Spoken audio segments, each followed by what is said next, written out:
He tried to be as calm as possible, even reasoning like with the shooter. First this morning, we're hearing from the daughter of the Gwinnett County bus driver who was held at gunpoint. She tells us how her father was able to keep calm and survive while a bus full of passengers was in his control. And I was like, okay, I'm probably gonna die. And because this bus is just barreling at me. Plus, we are hearing from someone on the other side of the glass. What one woman says about the scary moments leading up to that, being hit by that bus while sitting inside her car with nowhere to go. And later, Atlanta City leaders coming together, what we know about the city's summer safety plan and the new resources being added now to help keep you safe. 11Alive Morning News starts now. Good morning, everybody. Thanks for starting your day with us. I'm Aisha Howard. And I'm Cheryl Pree. I'm here with Crash and Chesley. Thursday. Friday Eve. Yes, ma'am. And you know, some days just feel like it's 4:30 more so than others, right? Oh, today one of those days? Sometimes you just feel it sitting on top of you. Your body says it's 4:30 in the morning. Yeah, that's very early. Yeah. But you do it well. Thank you. You too. You're looking at a code orange for today, and again, another air quality alert. I have to pass it along to you. Those of us that suffer from respiratory issues like lung disease or asthma, definitely want to limit your time outside, especially late afternoon into early evening. Again, code orange for today for the Atlanta metro counties, where you're going to find that. Look at these temperatures. Temperatures in the 70s starting off this morning. You're right at 75 right now in the city. 73 degrees Marietta, 72 up towards Georgia's Rome, 70 in Carrollton, 72 down toward Thomaston. A couple 60s up there to the far north. That's where it's the coolest. 61 right now in Blairsville. So, you know, a warm start means a hot afternoon. We have the clouds over us right now. Those clouds will clear out, especially as we get toward mid-morning into early afternoon. We'll start to see a little bit more in the way of sunshine, and those temperatures will be going up, folks. Mostly sunny skies through the afternoon, starting off in the 70s. Going to hit 84 by noon, on our way to 91 degrees for an afternoon high temperature. Again, with that easterly breeze at about 6 miles per hour, so that's not going to help you out for today. Guess what? Those temperatures will be climbing over the next couple of days. Going to detail that for you in the 7-day outlook in just a few. Right now, let's go over to Crash Clark with a look at the roads. All right, Chelsea, appreciate that. Technically, this would be a red alert. You see the flashing lights behind me. We do have a major ramp shut down, but it's early enough where I think we can negotiate our way around it. Yeah, we're heading over to DeKalb County, probably why they're rebuilding this entire interchange. Boy, this ramp is rough. 285 southbound ramp from the perimeter to I-20 eastbound. That wreck in DeKalb County shutting down that ramp. I know you see those cars moving in the back right there, but that's just traffic being forced onto 285 west. So your alternate, if you want to head out towards Stonecrest or Lithonia, get to Covington Highway, Highway 278. Again, it's an easy get around. It's early in the morning. Hopefully we get this thing cleared up and out of the way, but big heads up, 285 south ramp to I-20 eastbound is closed. Now to a local story making national headlines. This morning, we're learning more about the deadly hijacking of that Gwinnett County bus. Joseph Greer facing several charges, including murder and 11 counts of kidnapping. The GBI says Greer boarded a Gwinnett County transit bus in downtown Atlanta. That chaotic ride was miles long through Fulton, DeKalb, and Gwinnett counties. It finally came to an end near Hugh Howell Road in Tucker. The GBI says Greer started arguing with a passenger, Ernest Bird Jr. Investigators say as that fight heated up, Bird pulled a gun, which Greer took from him, and started threatening passengers. At some point, Bird was shot in the leg, died at the hospital. The GBI says it took a Georgia State Patrol trooper firing his rifle into the engine compartment of that bus to finally stop it. Right now, Greer is in the Fulton County Jail, but the district attorney's office says it cannot prosecute Greer in this case. In a letter to Fonnie Willis, she says there's a conflict of interest because one of their employees was a victim on that bus. She's asking for a different office now to take over the case. Law enforcement has not released the driver's identity. However, Karen Antoine reached out to us saying her dad, Ernest Antoine, was the one behind the wheel of that chaotic route that barreled through oncoming traffic. In this video, you can see the bus making the turn onto this portion of Hugh Howell Road in DeKalb County and hitting a handful of cars as they continue to dodge police. Karen credits her dad's 30 years of experience with driving commercial vehicles with his ability to make those maneuvers at gunpoint with as little damage as possible. She says it was so traumatizing for everyone involved, but that her dad did his very best to keep everyone safe. Listen. He tried to be as calm as possible, even reasoning like with the shooter, like, you know, if you shoot me, then nobody else will be able to, you know, drive this bus. So you need me to be here, but also making sure that everybody is fine. And I honestly think that all the passengers who were on the bus worked together very well to comply with the shooter. She said that her dad got home from the hospital around 10 p.m. Tuesday and is now recovering. She hopes this incident will promote new safety measures for bus drivers across the metro. This morning, a DeKalb County woman on the other side of the glass, she was on the street as this was happening, is recounting the moment she saw that bus speeding right at her while the driver was being held at gunpoint. Gloria White is now left with a broken wrist after the passenger side of her car was hit head on by that bus. White just left the bank, got trapped in its path, and says she felt like her life flashed right before her eyes. And I was like, okay, I'm probably gonna die, and like, because this bus is just barreling at me, and it has no intentions of stopping. I'm specifically thankful for that driver because, you know, they had a gun to their head. Like, I saw that person, I looked them in the eye because it was me and the driver just looking at each other, and they had like a neon vest on, and just like they didn't want to be driving and crashing into people, and they were forced to. Wow, what compassion for the driver. I hope the driver hears her message of gratitude. White says she will not be driving again anytime soon. This morning, we are hearing from one of the women shot inside a food court in downtown Atlanta. She tells 11Alive she's grateful to be here alongside her sister and their 3-year-old niece. Deborah Hardy is able to get around at her home in Southwest Atlanta Tuesday. Can you believe? Look at her up and walking already. And just the day before, she was caught in the frenzy at the Peachtree Center Mall food court. Police say Jeremy Malone opened fire and shot 3 people after getting into an argument with another man inside the food court known as the Hub. An off-duty police officer ended up shooting Malone. Hardy says the whole thing happened so fast. I heard the pop, pop, pop, and I knew it was shooting, and I didn't even realize that I was shot. I was trying to get that baby out of harm's way. My sister and I was trying to get that baby out of the line of fire. Malone chose not to show up in court for his first appearance yesterday after a judge denied him bond. The GBI is now leading this investigation. From the food court shooting to the hijacked bus, it is a lot to process for the community, and it has Atlanta leaders focusing on how to keep families safe in our city. On Wednesday, Mayor Andre Dickens joined the city's police and fire chiefs to share the city's summer safety plan. The police department says it's tapping into all of its resources, adding 2 new helicopters to its force. It also just launched its care unit to help respond to non-emergency calls.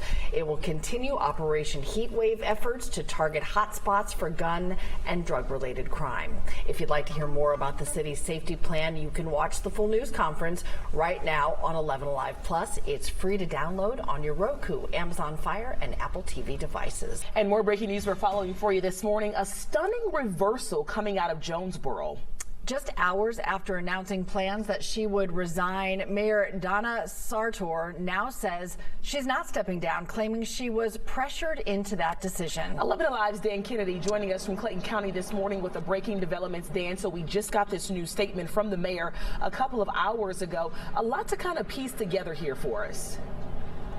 Yeah, I mean, hot off the printer. We got this statement at 3 o'clock this morning, and it comes after the mayor indicated that she would step down yesterday, and then hours later we find out she is deciding not to resign her post, that she instead says she will stay on as mayor. So this is some of what that statement reads that we just got this morning. According to a spokesperson not associated with the city, providing this statement quoting the mayor, Danya Sarter, she says she was under duress by several colleagues who may have nefarious reasons for trying to, quote, force me out. All this, by the way, comes after City Council asked for a forensic audit of the mayor's spending. And this is what the mayor said at Thursday's City Council meeting, claiming she's done nothing wrong. Although there's been no specific allegations against me from council regarding any wrongdoing, and I attest to the same, it's important that my tenure concludes with those findings of no wrongdoing or mismanagement of funds. Meanwhile, the city of Jonesboro posted on Facebook last night that there would be a special city council meeting tonight at 6 p.m. to accept her resignation.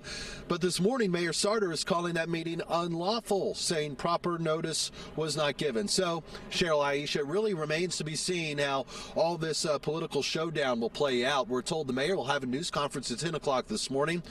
We'll be there to ask questions. Reporting live in Clayton County, Dan Kennedy, 11Alive News. All right, Dan, thank you. Definitely going to see some more developments and layers peel off of this throughout the day. And you can count on 11Alive to be there at that news conference. We're going to stream it as well for you on our free streaming app, 11Alive Plus, beginning at 10 a.m.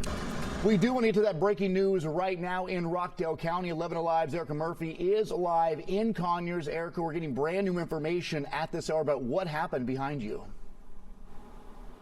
Cody, that's exactly right. We just got an email from the GBI confirming that there was an officer-involved shooting here at this Shell gas station right across the street from me. I'm here on Sigmund Road near Old Covington Highway and I-20. It is not clear at this time exactly what happened, but we do know that 3 agencies were on the scene: the Georgia Bureau of Investigation, the Georgia State Patrol, and the Rockdale County Sheriff's Office. This road was blocked off from the I-20 overpass so that traffic could not get through. One of our photojournalists was actually here earlier and saw that a vehicle was towed away from the scene. Now, the biggest thing this morning is that I walked over to this Shell gas station. It has reopened, and I talked to the employee inside. He tells me that the station closes down at midnight, but when he got to work this morning at 7, there was an officer there waiting for him who told him that someone had left a car in the parking lot and then took off running down Old Covington Highway. I also walked right around the corner to the Waffle House. There's a Waffle House right behind the gas station whose parking lot abuts the gas station, so they can see very clearly what's happening. A third shift employee there says that she heard several shots. And she also saw 2 SUVs being chased by police. She said that she was so scared she ran to the doors and locked all those doors because they didn't want anything to happen to them, understandably. We're going to continue to check in with the 3 agencies involved here, and then we will share any details that we get with you. Reporting from Conyers, Erica Murphy, 11Alive News. And Erica, we will get back to you because the Department of Public Safety just confirmed while you were talking that this all started after a couple vehicles were racing on I-20. A trooper tried to go after them, and that's when this shootout happened. So we'll definitely get back to you with that brand new information we are just learning from State Patrol. Thanks, Erica. Well, as always, we are going to stay on top of this breaking news. You can download the 11Alive News app to get updates sent straight to your phone. We're working to get that updated right now, and you'll see that push come out in the next little bit. We want to get straight out to 11Alive's Bobeth Yates just arriving on the scene of breaking news at a BP gas station in DeKalb County. Bobeth, we see right behind you a lot of police still out there. What are we hearing right now? Well, Aisha, this is a very active scene, and because of that, this ongoing investigation, police aren't saying much. Now, I'm at the intersection of Covington Highway and DeKalb Medical Parkway. I'm going to step out the way so you can actually see what I'm seeing. At least 5 police officers are out here right now in front of the food mart at the BP gas station. We're also seeing some broken glass at the location next door, the Atlanta Best Wings. The glass broken out over there. Looks like this scene spanned the entire entire complex of this gas station, where you have a scene right in front of the food mart where you have broken glass and some damage there, and then in front of the Atlanta Best Wings you also see some broken glass on the floor and on the walls. Now, officials again aren't saying much about this, but we did just catch up to someone who lives close by reacting to all of the violence that they've been seeing in the area. Take a listen. Frustrated. I mean, this community, it happens over and over. And I live in this community. And I can go home and be accidentally shot because of what's going on here. So I don't feel safe in my own community. Again, we're at DeKalb Medical Parkway and also Covington Highway, that intersection where the BP Food Mart is, for a active scene as police investigate multiple people being shot. Again, because this is an ongoing investigation, they have not yet released details of this incident, but they are continuing to investigate, and we will continue to be out here as they do so. Live in Lithonia, Bobeth Yates, 11Alive News. All right, Bobeth, thank you. As we work to learn more about what is unfolding here, Bobeth is going to stay there, keep asking questions. To stay up to date, download the 11Alive News app. Breaking news right now. Georgia is under a state of emergency after a deadly and dangerous storm leaves a path of damage across the state. Homes and businesses flattened. Trees toppled over, power lines everywhere, and families barely making it out alive. Like I would have died had I not gotten up. It's completely broken my bed in half. I grabbed my wife, threw her down on top of her in the closet, felt a little air pressure.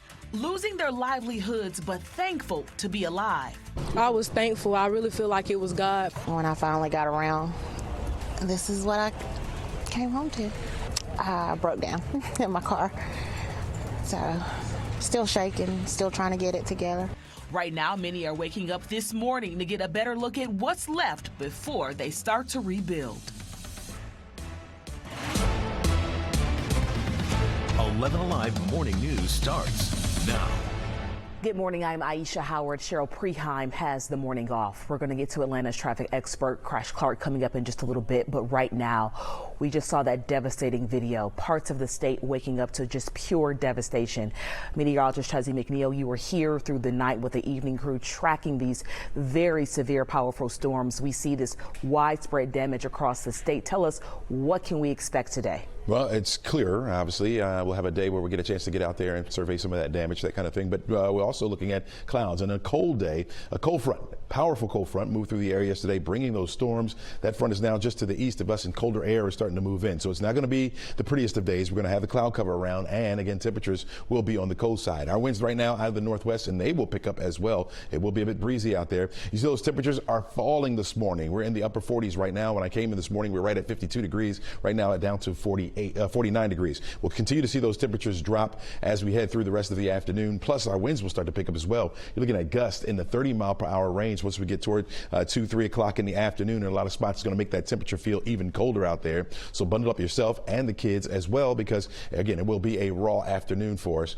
We'll get a little bit better as we head toward the weekend. We're looking at temperatures, or at least the clouds starting to clear out. Temperatures will slowly modify a bit as we head into next week. Here's our forecast track model. You can see where we have that cold air in place, the clouds in place, and maybe even a little bit of snow up in the higher elevations of the North Georgia mountains, maybe up to an inch, again, above 2,000 feet. Everywhere else, you won't see any snow or anything like that, but you will feel the cold air.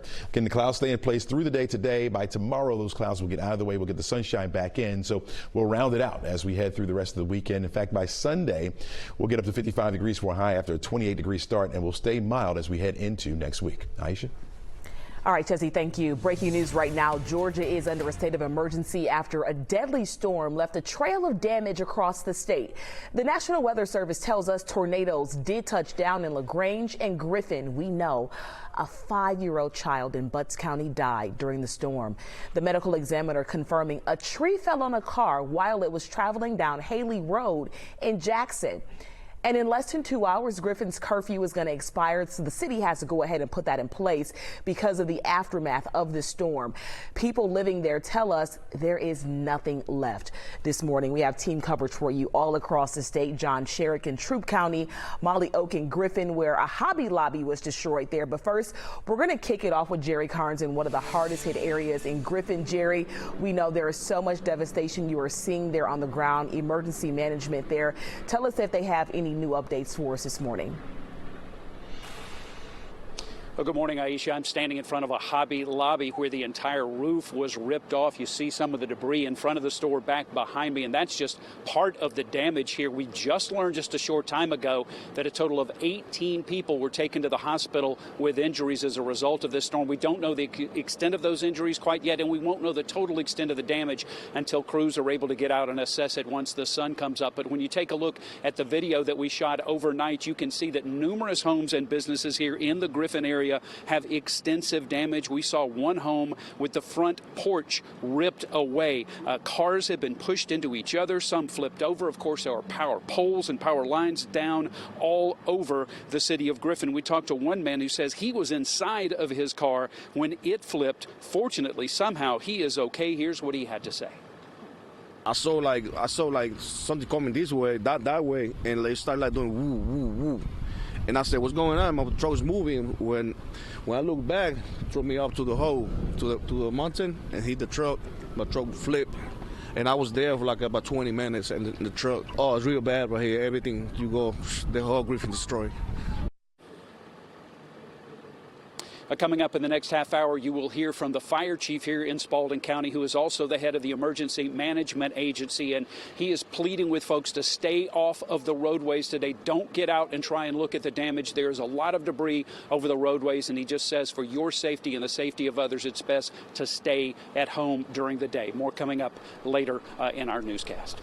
All right, Jerry, thank you. We are so glad that man is okay. This is some more images you are seeing right here coming out of Griffin. It's kind of hard to tell, but this right here, it used to be the front of a Dollar General store, but right now you can see that roof just caved in, leaving this extensive damage after the storms just pummeled this area. And this is all new video for you this morning from a gas station called Train Track Food in Griffin. Cars just thrown around there into the night, the roof blown off, and the trees just everywhere. That's going to be a huge part of the cleanup so people can start to try to get around. And more businesses were hit there in the Griffin area, and we continue to follow just what the aftermath is right now. Molly Oak continuing our team coverage from the parking lot of the Hobby Lobby we talked about. Molly, looking around, this damage is just extremely shocking. And I think that's one of the scary parts, Aisha. You heard Jerry mention some of the debris on the roadways as we were driving out here. Things look clear, and then you can really tell right when you get up to that location where the storm started hitting. You see trees, power lines, and just shards of metal. And that's what we're seeing here at the Hobby Lobby as well. You can see all of that metal just completely twisted up, wrapped around each other. This is not the only area that's seeing damage. I want you to take a look at this video that we got last night as crews have been here throughout the night. Cars crunched up, propped up on top of each other. Now, this is at the Walmart just down the road off North Expressway in Griffin. We did talk with one woman who was inside that Walmart. Here's what she had to say.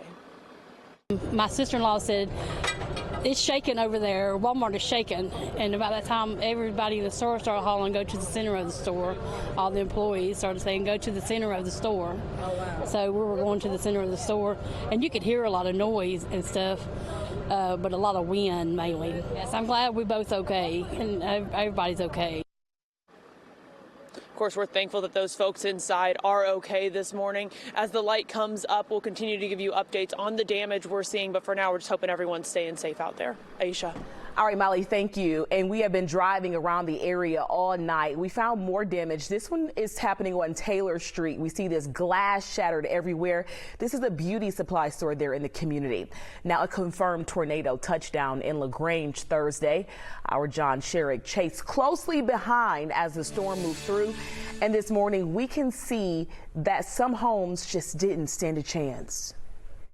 This neighborhood took a direct hit just east and south of downtown LaGrange. Homes torn apart, homes blown apart, what's left of them scattered across the yards and the streets. And as of now, emergency responders are telling us that everyone here survived. The storm blasted through LaGrange. In seconds, residents heard the roar, dove for cover. I grabbed my wife, threw her down on top of her in the closet.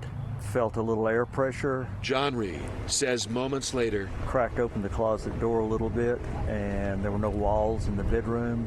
The roof is completely gone. At least 21 homes damaged or destroyed here in the Lexington Park, Baldwin Park subdivision in LaGrange. 10 more along Buck Murphy Road. Trees down, power out, roads closed. Celeste Delaney and her son were not at home when the storm hit. When I finally got around, this is what I came home to. I broke down in my car. So, still shaking, still trying to get it together. She was counting on the Red Cross to help find her and her son a place to stay for now. Troup County emergency responders assessing the impact of the storm say so far they have no reports of any injuries or deaths. It's nice to be alive, and we're going to make the best of it. This neighborhood was sealed off through the night to protect it from looters. Soon, residents will be allowed to come back to begin searching for irreplaceable keepsakes and important papers as they begin the work, the hard work, of recovery. I mean, that video is hard to look at, but you can just hear the thankfulness in their voices. They're just glad to be alive right now. So today, the National Weather Service, they're going to go out in LaGrange and other areas of Troup County to see if any tornadoes touch down specifically there. Crews will also assess the aftermath of the storm in Meriwether, Pike, Spalding, and Butts counties. Speaking of Butts County, some heartbreaking news there this morning. We have learned that last night a child has died in Butts County in the wake of the storms. The medical examiner says a tree fell on a car while it was driving down Haley Road in Jackson. We are working to learn more details, and as soon as we get them, we will be sure to pass them along. This manufacturing plant in Butts County, I mean, this baby got hammered. This is J. Michael Brewer. A deputy county manager posted this video on Twitter from the plant. This happened at I-75 and Georgia 16 there in the county. This was just part of the damage, but you can see the room, it is almost gone, and you see that water pouring in there. He says all the employees made it out safely, and the county schools will be closed today. Now let's take a look at some video that viewers have been sending in to us. This is from Cobb County, where fire officials now confirm 18 homes have been damaged in Austell. This is a photo from last night of Ivy Log Drive after those storms came through.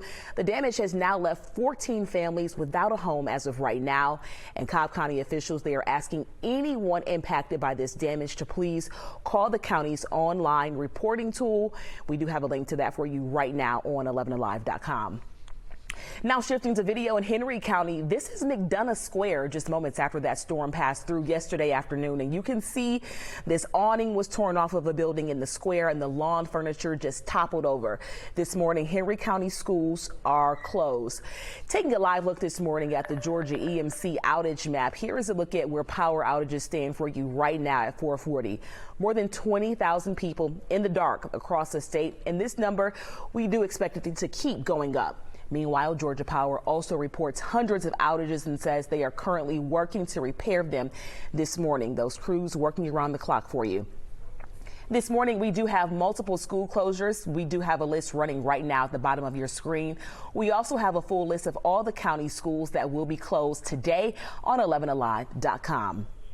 And Chelsea, when you guys were forecasting this thing and seeing just how strong it was as it was moving in, we knew we had to hunker down. This baby was going to bring an impact. Yeah, we were looking at the radar, seeing Doppler indicated tornadoes, nothing confirmed as of yet, but the way that it was shaped, the signatures, all the tools that we used just let us know that this was going to be something devastating. So hopefully folks still assessing damage will be okay. Yeah, we're going to be dealing with this for a little while. And it's not going to be a pleasant day to deal with it. Let me just tell you that right now. We do have cold air that's moving in place, folks, so temperatures will only be in the 40s today, right around 45 degrees for an afternoon high temperature. Yesterday we were in the 70s. You see the system is continuing to slide off toward the east, but up and down the eastern seaboard, if you're going to be traveling, you're going to be dealing with that wet weather, especially up to the far north. You see from Boston down through D.C. today, you got the wet weather. We're drying out, but the clouds will stay in place, and that cold air, folks, will be in place. Again, temperatures will be in the 40s. Remember, if you want to get information about the weather or news to your phone, all you have to do is download our app. There's a QR code right there on the screen. You can take a picture of that. It'll take you right there to this app store and download it and get alerts sent right to your phone. All right, as you can imagine, the roadways, interstates are in pretty good shape right now. We had obviously lots of debris. We had trees down on 285 South near Langford Parkway. That's been cleared. 75 South near 2081 down in McDonough, one of the obvious hard-hit areas. And this is what our main concern is going to be, these traffic lights that are either blinking or flashing. And this is 75 down around Jonesboro Road again in McDonough. So that's what we need to watch out for. The entire area of Griffin, we're dealing with power outages, as you can imagine, with all that devastation. So traffic lights are not only out but flashing basically all along 1941 through Griffin and Experiment, and we want you to treat those as a four-way stop. But right now, to start the Friday, Aisha, interstates are clear. Crash, thank you. Caught by surprise how a tornado warning sent one Fulton County teacher and TikTok celebrity into mama bear mode to protect students and keep them safe. Plus, in just a few minutes, our team coverage continues as we take a look at more affected counties and areas impacted by severe storms. We began with breaking news this morning while you were sleeping. A possible tornado touched down in Rockdale County and Conyers. It popped up on the radar around 11:54 last night. We're told it potentially touched down near the Lakeview Estates. That's near Rockbridge Road Northeast. Just before 2:20 this morning, the National Weather Service Atlanta account replied to someone's post on X of a tree down and the side of a home ripped off, saying, quote, that was a first look at damage from a likely tornado west of Conyers near Turner Road and McDaniel Mill Road. They say the area is expected to be surveyed today. Right now, we're working to confirm if they meant today in that post. That's what we're expecting since it was right around midnight. And here's a look at some of the heavy winds during last night's thunderstorms. You can see even the GDOT camera was really shaking there. This is on State Route 138 near McDonough Road and Old Covington Highway. Our producer tells us it was just as bad on I-20 westbound on a drive-in around 11:30 with flooding, low visibility, and a lot of driving with hazards on. Some cars were just pulling over altogether because of the wind and the rain. All right, now let's take a look at some brand new photos we just got in. 11Alive's Cody Alcorn. He was out in Conyers all night working to get those photos. He just left about 30 minutes ago. As you can see, there are several trees surrounding this church on Main Street, as well as, look at this, top of your screen, that power line just snapped. The top is just hanging on as it's tangled there in the wires. Right now, the damage is all scattered throughout Conyers. You see this tree down right here, but a lot near McDaniel Mill Road and Briarcliff Road. That's a hot spot. Cody captured these pictures on McDaniel Mill Road on the sidings of that home, absolutely ripped off, and a tree, be aware of that, blocking the roadway there. Let's take a look at crews rolling in with the yellow construction trucks just a few hours ago to plow through all of that debris on the roadways and near homes, making the roads passable for commuters this morning. We're already hearing of one neighborhood being blocked in by trees on the road. Taking a look at the power outages for our neighbors right now at this map we have here, more than 6,000 people waking up in the dark this morning. That is according to this Georgia Power outage map. And more than 9,000 people are without power across the metro on Georgia EMC's outage maps. Right now, we're tracking the storm damage from all angles. Meteorologist Ches McNeil keeping an eye out on watches and warnings for you. Atlanta's traffic expert Crash Clark keeping an eye on roads and flooding. And in just minutes, we're checking in with 11Alive's Jerry Carnes with what we're learning about the damage in Conyers this morning. It has been a busy night, Chessie. We know you've been working tirelessly to track these storms and went on the air earlier this morning around 3 a.m. Any active watches or warnings that people should know about this morning? We only have a flash flood warning that's in effect right now. You can see it moving right through the Atlanta metro area. So these two green boxes is all that we have left over for our viewing area. The rain itself out of the way. And so flooding takes some time. And so this will last until about just after 7 o'clock this this morning. The rain itself well over toward the east of us, as you can see. Over into South Carolina is where you have the tornado watches in effect. You have some severe thunderstorm warnings as well down to the south of us, well south, even closer to the Macon area down toward Sandersville is where you have severe thunderstorm warnings. We even just saw a tornado warning just expired there. We're not worried about any more rainfall today, not at all. Temperatures will start to cool off on us just a little bit. We are starting off on the mild side this morning, so as you leave the house, you're starting off with temperatures in the upper 60s. In fact, down toward Peachtree City, you're closer to the 70-degree mark. Thomaston as well, down toward LaGrange. Our temperatures will fall off a bit as we head through the morning and then rise back up as we head to the afternoon, maybe getting a little bit of sunshine in here by then. Winds starting off on the light side, but those winds will pick up through the afternoon as well, so it will be breezy and cool as well. After this front moves through our area, it will start to cool us down, not only for today, but for the next couple of days. It's going to remain that way. Our severe weather threat shifts more further over toward the east of us today. Again, we're clearing out, going to dry it out, and we'll be looking good. As far as your forecast goes, starting off around 60 degrees by 8 o'clock, and then down to about 57 degrees by noon today. You're going to see a mix of sun and clouds during the afternoon. There could be a sprinkle or two. Not going to hold tight to that. Maybe one of the two of us will get a shower or two, but other than that, you're going to look at a mix of sun and clouds. Again, 63 degrees will be our afternoon high temperature today with those west winds up to about 20 miles per hour at times. So go ahead and grab that jacket. You are going to need it. I believe we're going over to Crash Clark now with the check on the roads. Yes, indeed, Chesley. Appreciate that, my friend. Yeah, obviously those roads are still a little on the slick side. Some leftover problems. This is a little bit of flooding right here down on that south side on the 285 eastbound ramp to Highway 54 Jonesboro Road. So heads up over there. Most of that off to the right and contained. We did have some trees down on 75 northbound, also near Highway 54 as folks were leaving Morrow. That's been cleared out of the way. Those lanes on 75 are open. Obviously, we're concentrating a lot of our efforts out towards Conyers, so be prepared. You're going to find probably a lot of debris, as we just showed you, some of those trees down. We could see some power outages in the area, which means you'll come across some of those intersections that might be completely dark. Try to four-way stop them. As far as the interstates are concerned, out of Conyers and Covington, I-20 not impacted. That is a wide open ride, 13 minutes from Conyers to the perimeter. West Expressway equally as nice, but obviously as the sun comes up, we could see more debris and more power outages, so certainly not out of the woods just yet. Aisha? Yeah, Crash, we do have something to tell you about. Taking a look back to Conyers right now while you were sleeping, more than 5,000 people were in the dark in Rockdale and DeKalb counties in the Conyers, Lithonia, and Stonecrest areas. This is a screenshot right now from the Georgia Power outage map earlier this morning around 2 a.m. that we have these numbers coming in. Taking a look right now on Georgia Power's website, we have more than 4,000 people still without power at this hour in those same areas. Take a look at some new photos that we have in from 11Alive's Cody Alcorn on Sigmund Road near Renaissance Drive. Look at those pictures. Lots of trees down, hard to make out in the night sky, which is why these overnight storms are so scary. 11Alive's Jerry Carnes has been out there all morning long as we've been getting nonstop reports of fallen trees, knocked down power lines. Jerry, what can you tell us about the tree that fell down on a driver on Sigmund Road?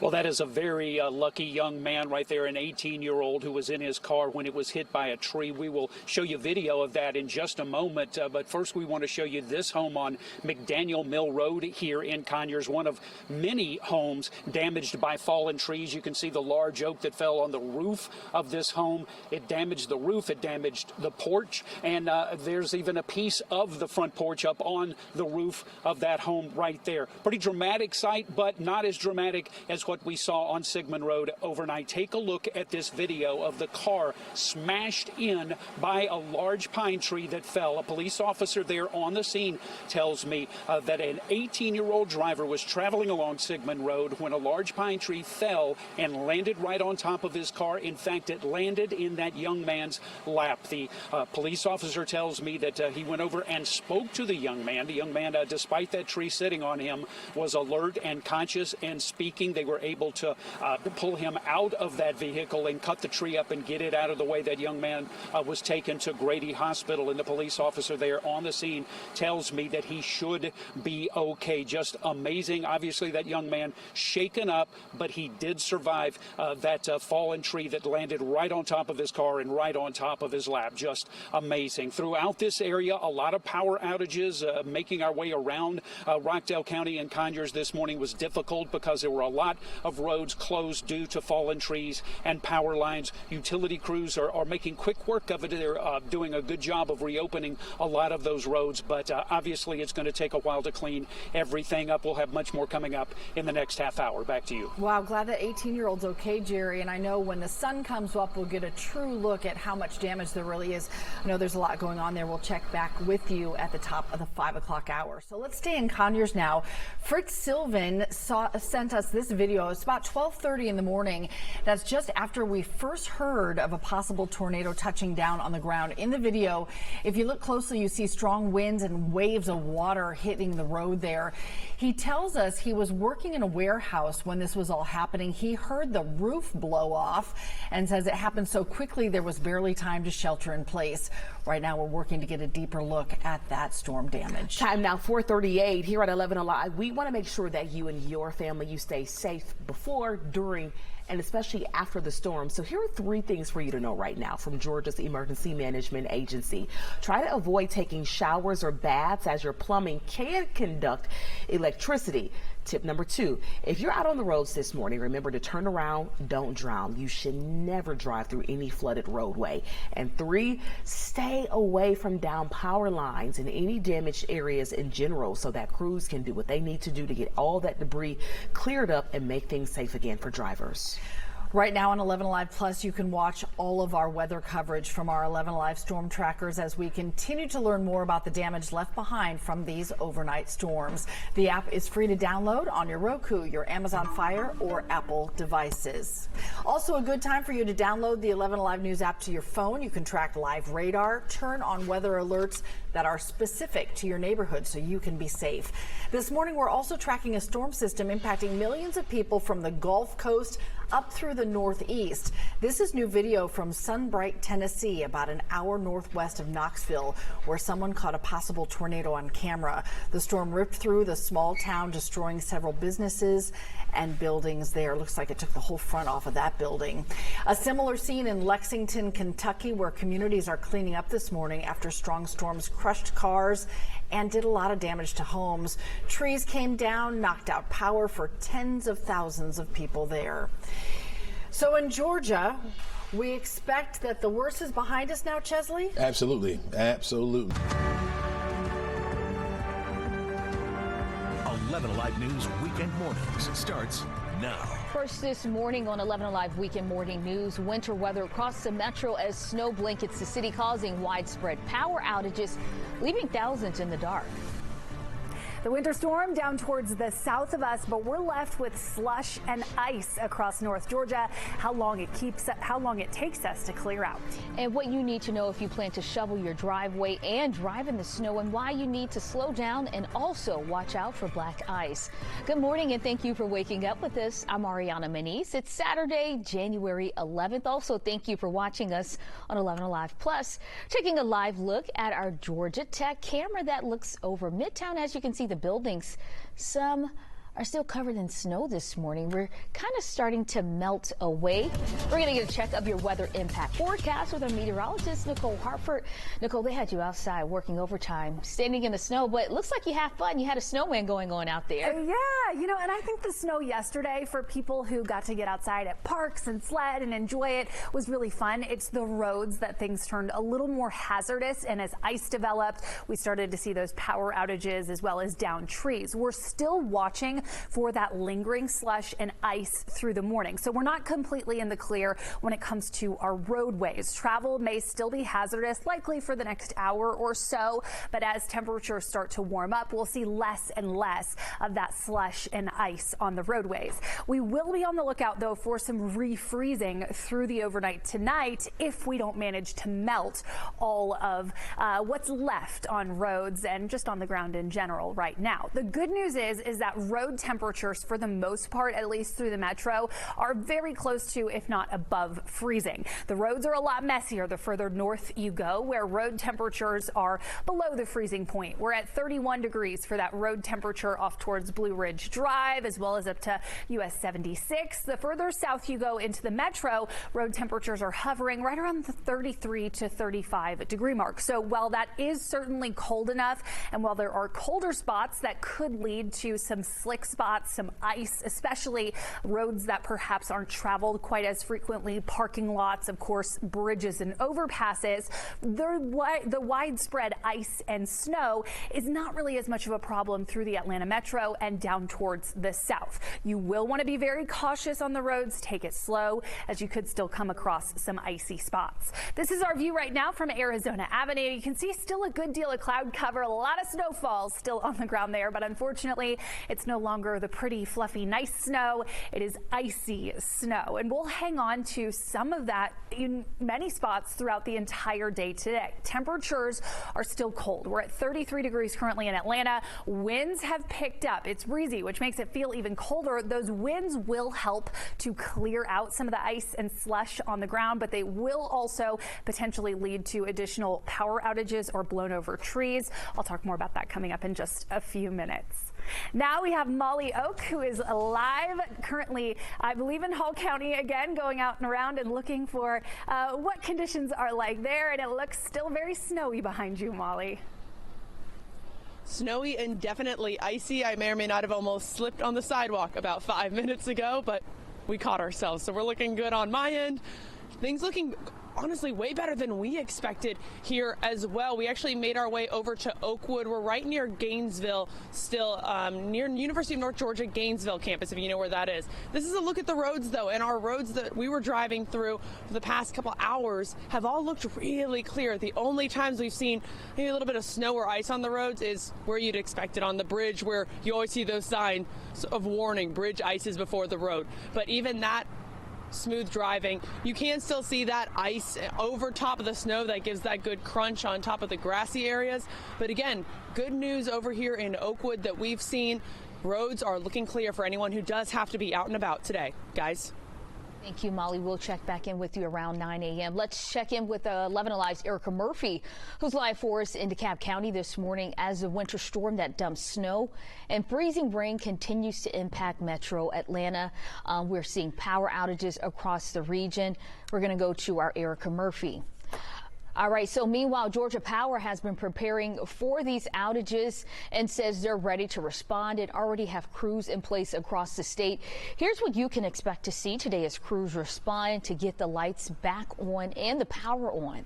You'll see damage assessment teams, Georgia Power Company trucks, bucket trucks, our contractors and their bucket trucks responding. If you see them, we ask you to give them space to do their work safely. Currently without power, keep all the doors closed and cover those doors with curtains. You can also put a towel under the door to keep the cold air out, and remember to keep your refrigerator closed so that your food can last longer. And if you do plan to drive in the snow, this is what you can risk behind the wheel. This is video that we received from a viewer showing drivers stuck in the snow yesterday. This is on the east-west connector in Cobb County. The snow caused also some cars to struggle on 10th and Monroe. As you can see, some people, they had to get out and help a car that was stuck. This morning, drivers are urged to stay home and avoid non-essential travel. Biggest thing is to stay off the roads right now. Our public safety crews are responding and working the roads to keep the conditions as safe as possible. But as conditions deteriorate, it's going to be important to not go out unless you absolutely have to.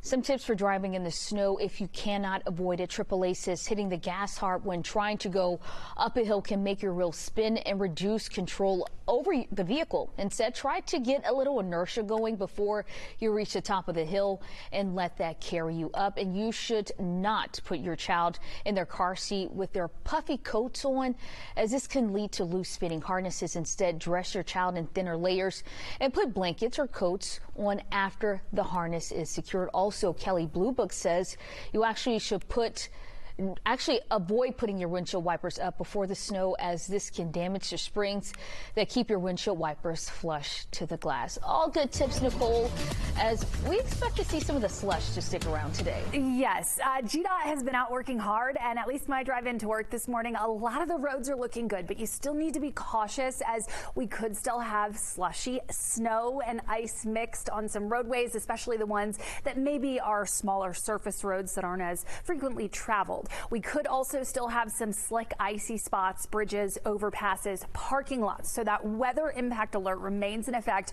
throughout the morning hours. But as we go throughout the day today, temperatures will slowly warm up. A lot of us are already hovering just barely above freezing. Our highs today won't be warm by any means. It'll be cold all day, but we'll get up into the mid to upper 30s, which will help to continue to melt that slush and ice that is still left. Temperatures will warm up slowly today and then sink quickly overnight, which could lead to additional refreezing tonight if we don't manage to melt and evaporate all the ice and snow that is left. You can stay weather aware. The easiest way to do that is to download our 11Alive News app. You can search for it in the App Store. Coming up, why the lingering winter storm is causing some trouble at the airport as it's causing hundreds of flight cancellations. And as we head to break, here's a look at baby Sophia about to take a quick trip in the snow after riding in her brand new Mercedes-Benz. Hopefully she uses those tips I just read. This is a picture from our viewer in Cartersville. Stay with us. We'll be right back. 11Alive News Weekend Mornings starts now. The winter weather may have ended, but some slick spots on your roadways could still remain. Temperatures cold this morning, but the sun is back out and the thaw begins now. And cancellations and delays at the world's busiest airport. In just a few minutes, 11Alive's Erica Murphy will join us live from there with how the lines are looking this morning as the airport recovers from the winter storm. Plus, staying warm by bundling up. Later this morning, how a teacher assistant is using her crochet skills and a little imagination to do just that. Well, good morning, everybody. I'm Angelina Salcido. It is Sunday, January 12th. We want to thank you so much for waking up with us or watching us on 11Alive Plus. Let's take a live look outside now, courtesy of EarthCam at a rare sight, snow on Centennial Olympic Park. Yes, it is sticking around there. If you're within walking distance to the park or another park, be sure to enjoy the snow before it melts away. And of course, be careful because some of the roads are slick. Might find some ice out there because it was cold overnight. Want to bring in meteorologist Nicole Hartford with me this morning because the temperatures have still been chilly. So what can we expect for today? Yes, it is a cold morning. That really cold air kind of settled in last night, which did result in some refreezing. Now, the good news is GDOT was out working hard the last couple of days and even overnight last night. So through Metro Atlanta, most of our roadways are looking pretty good. There will be some exceptions where you may still find some icy spots on bridges and overpasses, and especially on roads that maybe aren't as frequently traveled or weren't pre-treated. As you go up further north, though, into North Georgia, roads start to get a little bit slicker. This is our view right now in Blue Ridge. You can tell still very icy there. And temperatures are a lot colder this morning than they were yesterday morning. Right now, we're at 29 degrees in Atlanta. We've still got a light breeze out of the northwest at 7 miles per hour, so it feels like 22 degrees, but the sun is out. So there will be a little bit more warming today than what we saw yesterday. And that's great news as we hopefully continue to melt a lot of the lingering snow and ice across North Georgia. Right now we're at 29 in Atlanta, but outside city limits, it's a lot colder. We're down to 18 in Carrollton, 26 right now in Marietta, 23 in Duluth, 28 in Gainesville, 14 right now in Blairsville. Conditions clear. Satellite radar showing nothing but clear skies, not much in the way of cloud cover, and that'll be the case pretty much all day today. We'll hang on to sunshine as temperatures warm up into the low 40s throughout Metro Atlanta. This still puts us well below average for this time of year, but it should allow for plenty of melting when it comes to what is left of the snowfall and the ice on roadways. Temperatures will warm up a little bit as we head into the week, but it's going to be hard to shake this winter chill. Angelina? We love a clear radar. Nicole, thank you so much. And hopefully it's good weather for traveling, too. This morning, airports across the South still recovering from the winter storm. Here's a look at Hartsfield-Jackson Atlanta International Airport, where travelers had a rough time on Saturday dealing with big delays and canceled flights, too. 11Alive's Erica Murphy joins us live now from the airport. Erica, what's it looking like right there now? Are things starting to get back to normal? Well, Angelina, as you just said, it has been a rough couple of days here at Hartsfield-Jackson because of Winter Storm Cora rolling through and leaving behind frigid temperatures, snow, and ice. There were some widespread cancellations because of that storm. But today here at Hartsfield-Jackson, it looks like things are running pretty smoothly. I'm going to step aside so you can see we're right here at the main security checkpoint, and, you know, the line is pretty manageable here. We checked FlightAware this morning and only see that there are 75 delays and about 26 cancellations right now. This is a huge juxtaposition from Saturday morning when the lines stretched all the way to the food court. Some passengers say that they waited up to 3 hours. The airport reported nearly 900 delayed flights and around 350 cancellations, all thanks to snow and ice, according to the FAA. But the problems didn't stop there. Some travelers tell us they were stuck at the airport for more than a day. One passenger says he couldn't even get home because MARTA buses were delayed and rideshare prices were sky high. Things did start moving more smoothly by the afternoon for travelers. Stacy Honer, though, it wasn't just lost time. She's lost a lot of money, and here's her story. Well, we spent 4 hours yesterday at the airport in Destin trying to get out. The flights were delayed because of the bad weather. We're supposed to fly to Atlanta, snowstorm, and we're supposed to fly to LA, which is going to be more smoke and more fire. But we ended up just going back home last night after thinking we were going to be on vacation. So if you're like me and you're going to be flying out today, you're going to want to do a couple of things. You're going to want to get to the airport at least 2 hours ahead of your flight, 3 hours if you're flying out internationally.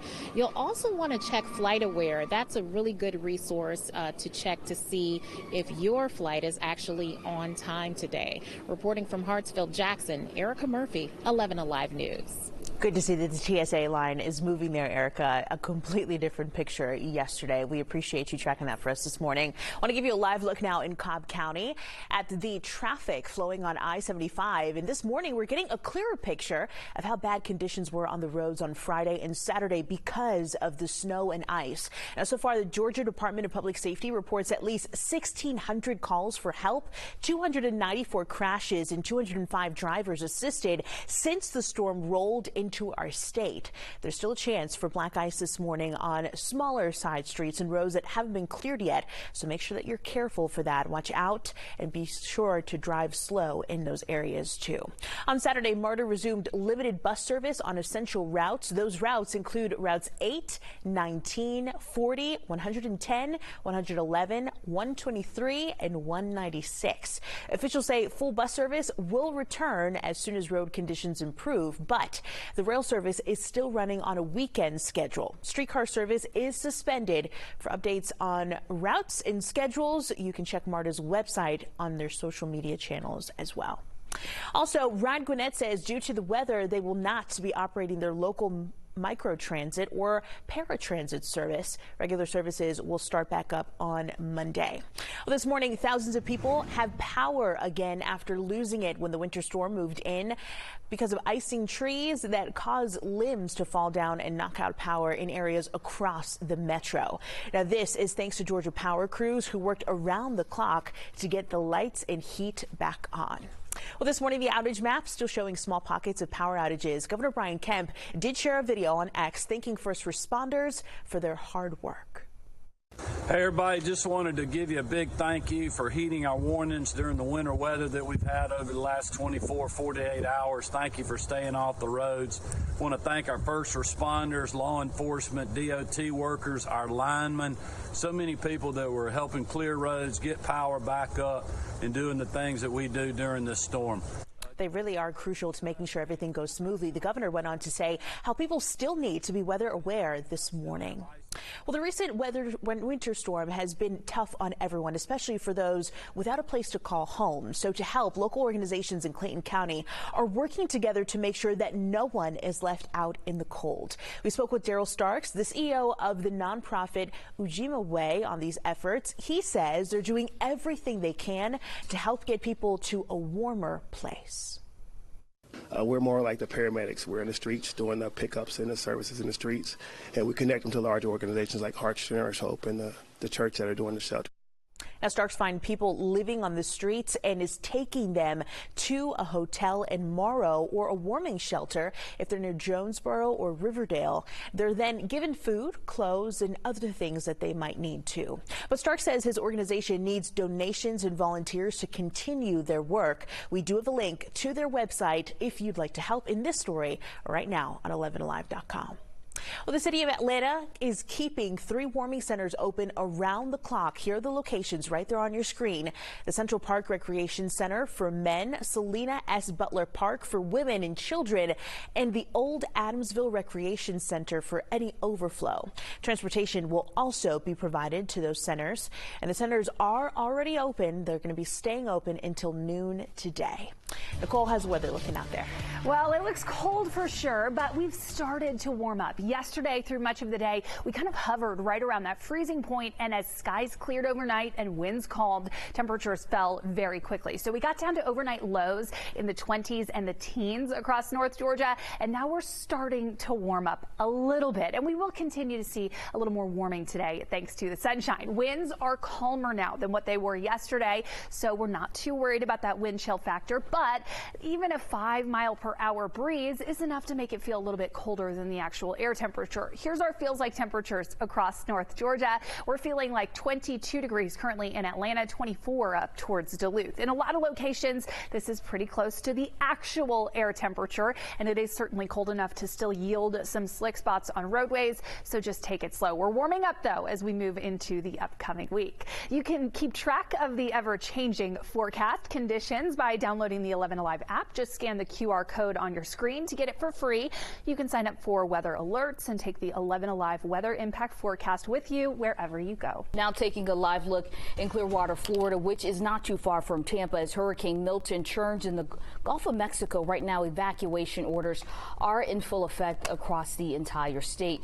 This is a look at new video of Interstate 75 on Monday. It was packed with cars leaving the Tampa Bay area. Peach Pass holders here in Georgia. You can expect the I-75 South Metro Express lanes to remain northbound to help with evacuation traffic until further notice. Also taking a live look for you this morning as people scramble to get out of Milton's path as they head north on I-75. You're looking at traffic coming from both Tampa and Orlando. As you can see, there's still a lot of people evacuating this morning. And this morning, hospitals and nursing homes throughout the state of Florida are also evacuating. Take a listen. And we are in the middle of there's 500 to 600 ambulances that are in active evacuation right now of medical facilities in the greater Tampa Bay region. We have requested even more rescue and ambulance units from FEMA. They have them staged in the southeast United States, probably in the Atlanta, Georgia area.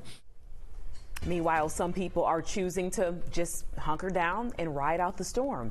Take a look at your screen right now. These are just some of the images showing what local supply and grocery stores look like in the Tampa area as people rush to get generators, batteries, propane tanks, water, and other supplies. And right now, a lot of the shelves selling those essential supplies are clearing out. Nothing left. Everything extremely hard to find. In the next 3 minutes, we're heading to Gainesville, Florida to check in with NBC News reporter Jay Gray as we wait for Hurricane Idalia to make landfall. As Chesley just said, in the next few hours, our coverage continues right after the break. We are keeping a close eye on Hurricane Idalia. Here's a live look right now at its path on the radar. It's coming closer to Florida's west coast. So over the next couple of hours, we're expecting the now Category 3 hurricane to strengthen before making landfall today along that Gulf Coast. Eventually, Georgia's coast will feel the impact as well. Florida is already under a state of emergency, and we are already too here in Georgia. So right now, experts predict that the storm could bring a life-threatening storm surge and some really heavy hurricane force winds with a wide range of impacts. NBC's Jay Gray joining us right now from Gainesville, Florida. Jay, you're kind of in the thick of it as we are anticipating landfall here in the next few hours. What are you seeing right now as people are getting ready to evacuate? Yeah, good morning, Aisha, Cheryl. What we're seeing right now and have since late last night through currently the early morning hours is waves. So the outer bands of this storm pushing through Gainesville and bringing with it rain, at times heavy, and picked up winds. Nothing like we're going to see over the next several hours as this storm makes landfall. Already a Category 3, so major storm with winds of 120 miles an hour. As you talk about, still growing, still intensifying. We could see 150-mile-an-hour winds by the time this thing makes landfall. And at that point, right when it crosses the coast there, we could see a wall of water 12 to 16 feet high, a storm surge that really would be catastrophic in those areas. We expect to see severe problems here, a little more inland. That heavy rain and wind is going to pull down trees. There are a lot of trees across this portion of Florida, so we'll see those coming down and the problems associated with that. Power lines are going to be pulled down as well, so that's going to be an issue. Right now, 5,500 National Guard troops have been deployed there in key areas, planning to move in once this storm passes. And then you've got the power crews, not only from the state but around the region. They're staged and ready just outside of the strike zone.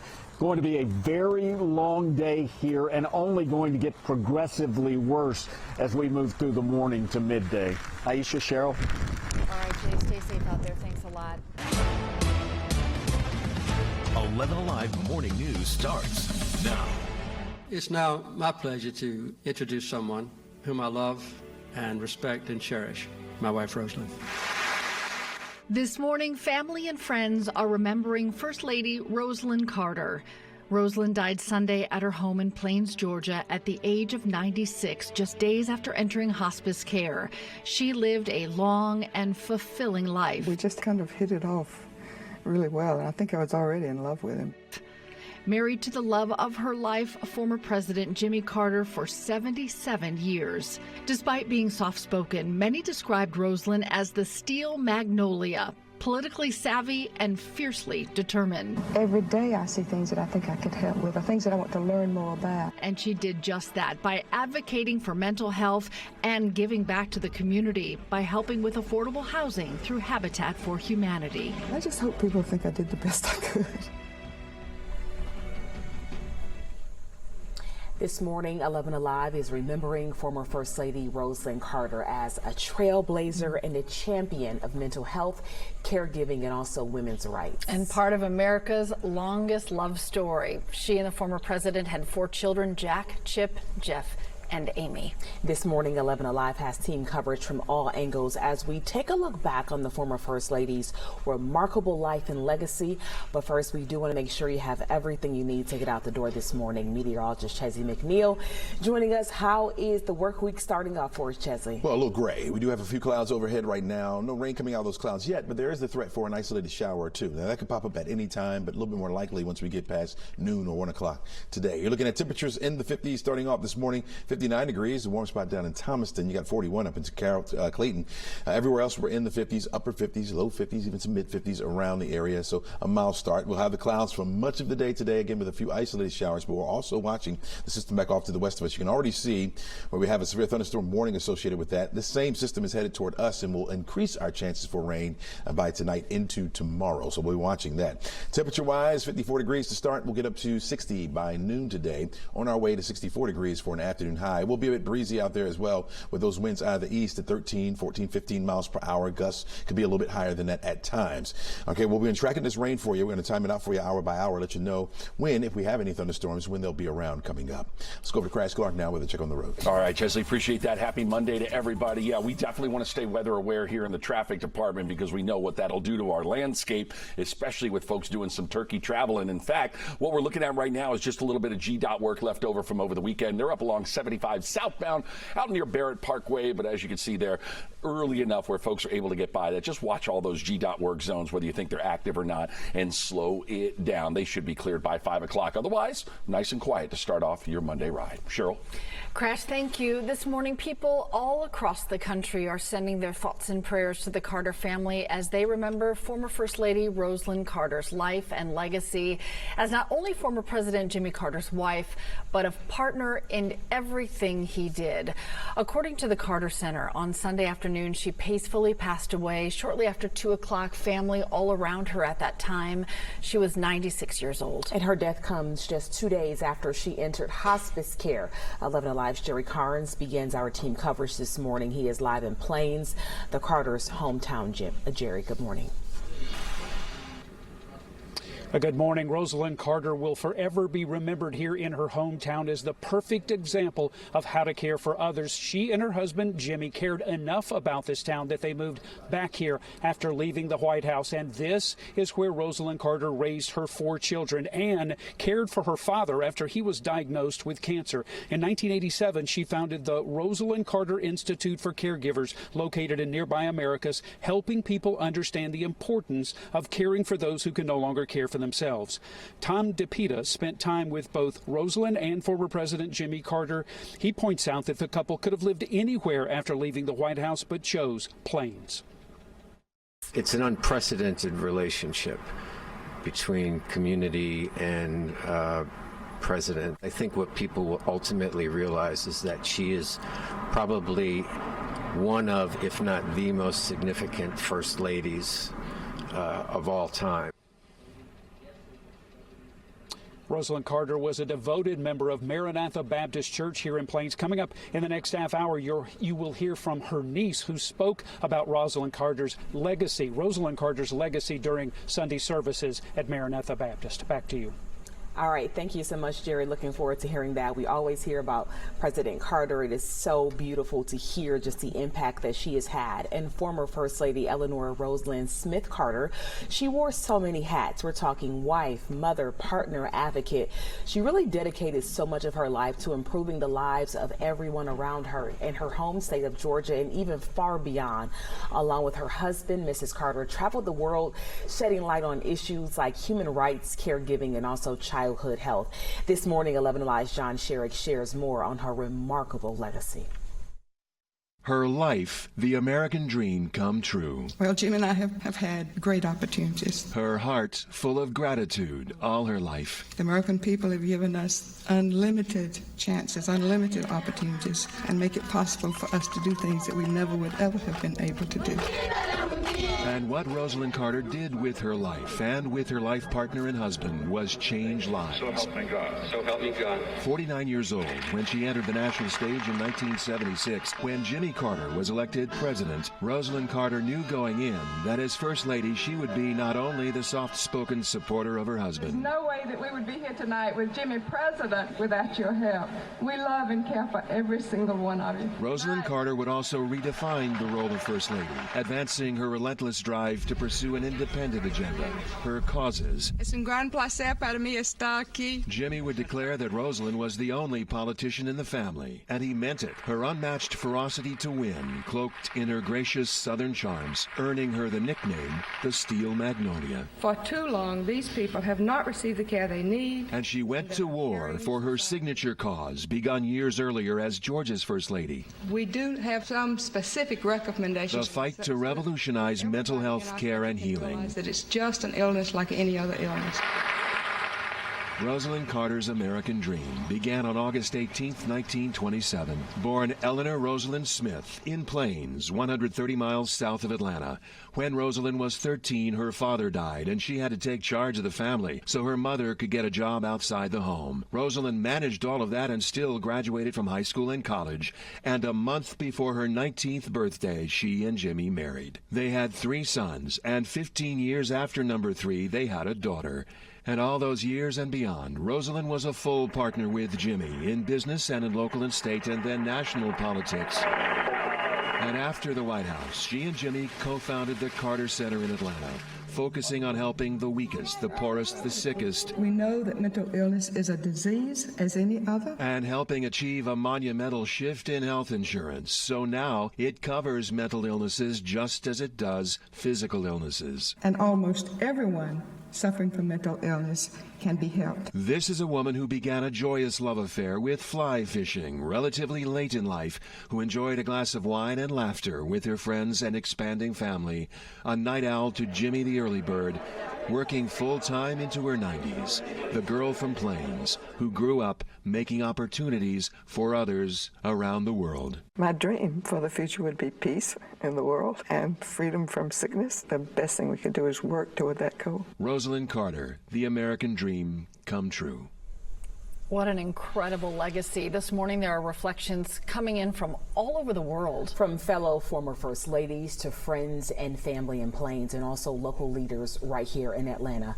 11Alive's Ariana Manish joining us in studio this morning to show us how people are remembering Rosalind. Aisha and Cheryl, this morning, people all over Metro Atlanta, they're mourning the passing of former First Lady Rosalind Carter with a number of heartfelt condolences.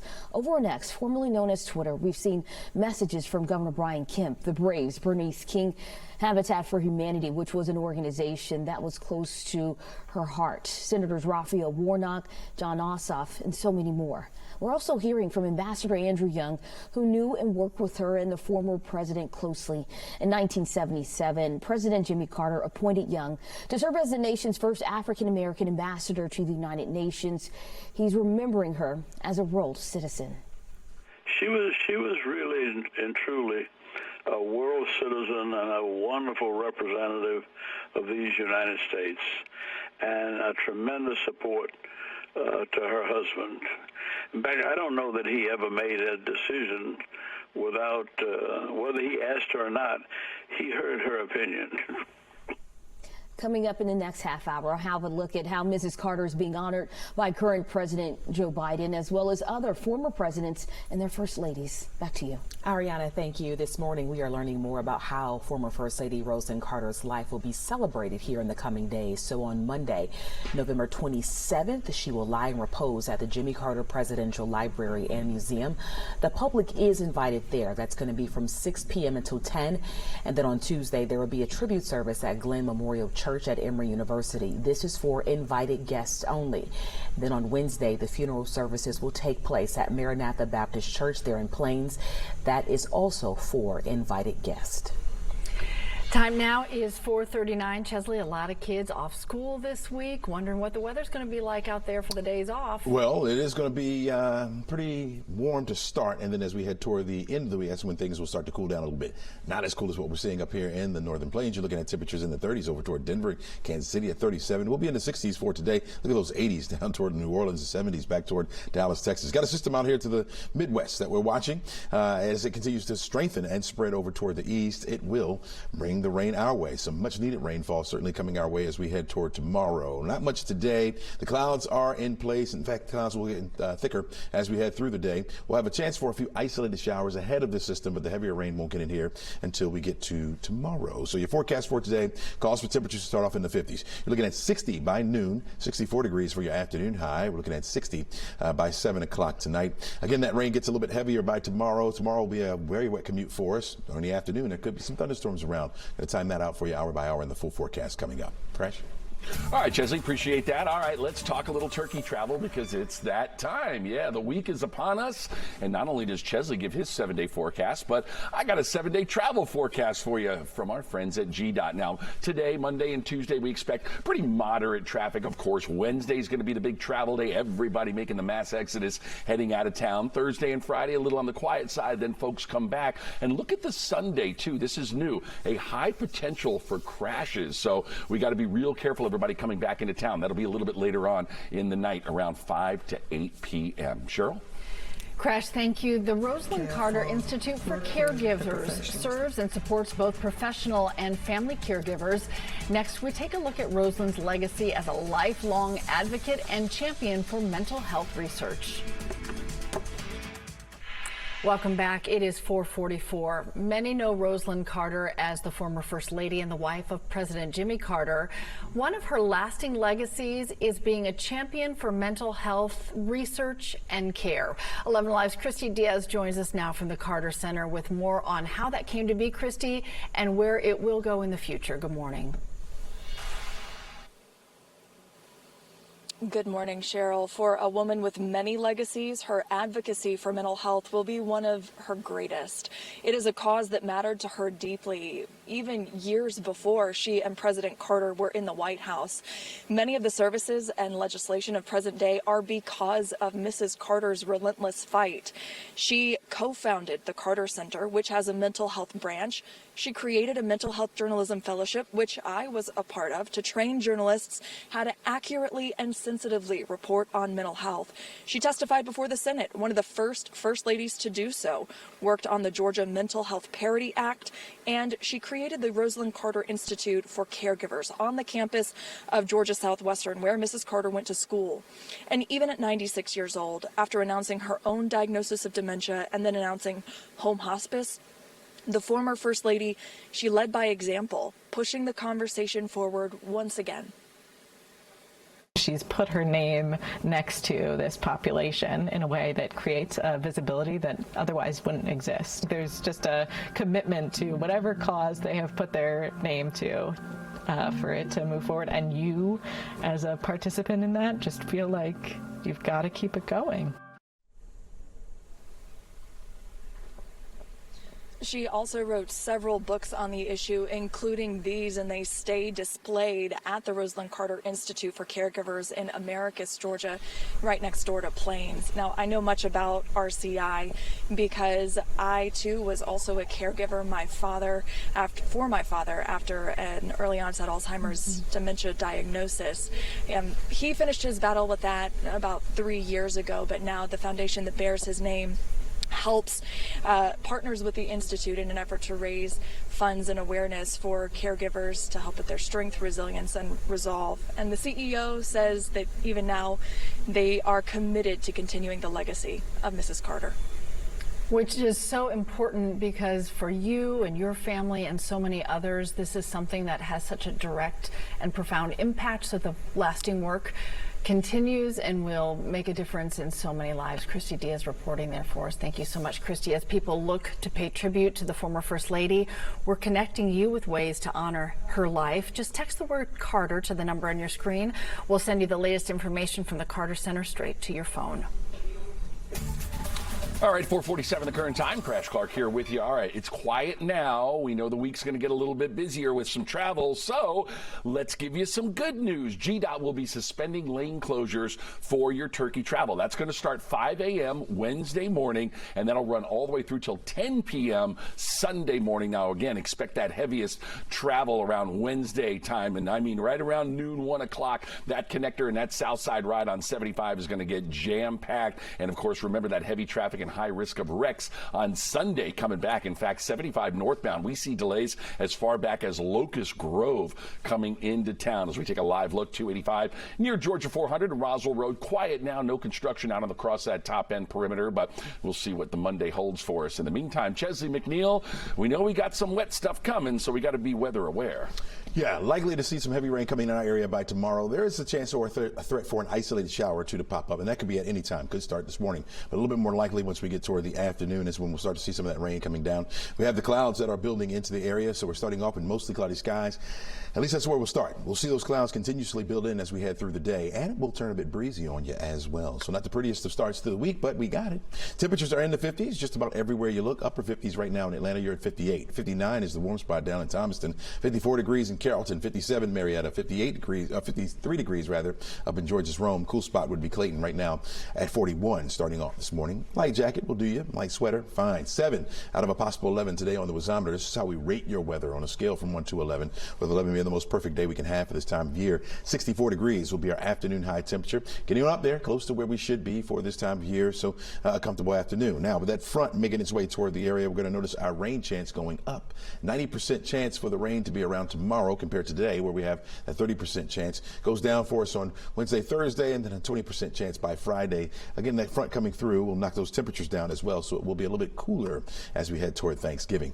Notice the rain right now back off to the west of us, over toward parts of Tennessee, and over northern parts of Mississippi and in Alabama as well. This heading up toward the northeast. Again, isolated showers. This system that you see right now will start to strengthen a little bit as it begins to move our way. Area of low pressure with accompanying cold front. That warm front will move through the area first, and because we'll be in between the warm front and that cold front, we could see a few thunderstorms come our way by tomorrow afternoon. Right now, high pressure down to the south, up to the northwest. That will get out of the way, and those clouds will continue to build in. We'll have severe weather back off to the west of us today. That tan area that you see over toward Jackson, Mississippi, that extends through Louisiana into eastern Texas, that's a level 3 threat or an enhanced risk for severe weather. Now, the system will weaken as it moves towards us by tomorrow. Notice we're just down to that level 1 threat. So we have an area of dark green here, which is a marginal risk for severe weather, which means for us, isolated thunderstorms with some gusty winds are certainly possible. For the most part, we're just going to see that heavy rain, a couple flashes of lightning and thunder. We'll be watching those winds associated with it, but you can see from Atlanta, Athens, down through Macon, that level 1 threat for severe weather. That'll be tomorrow. Today, the isolated showers is what we're going to see today.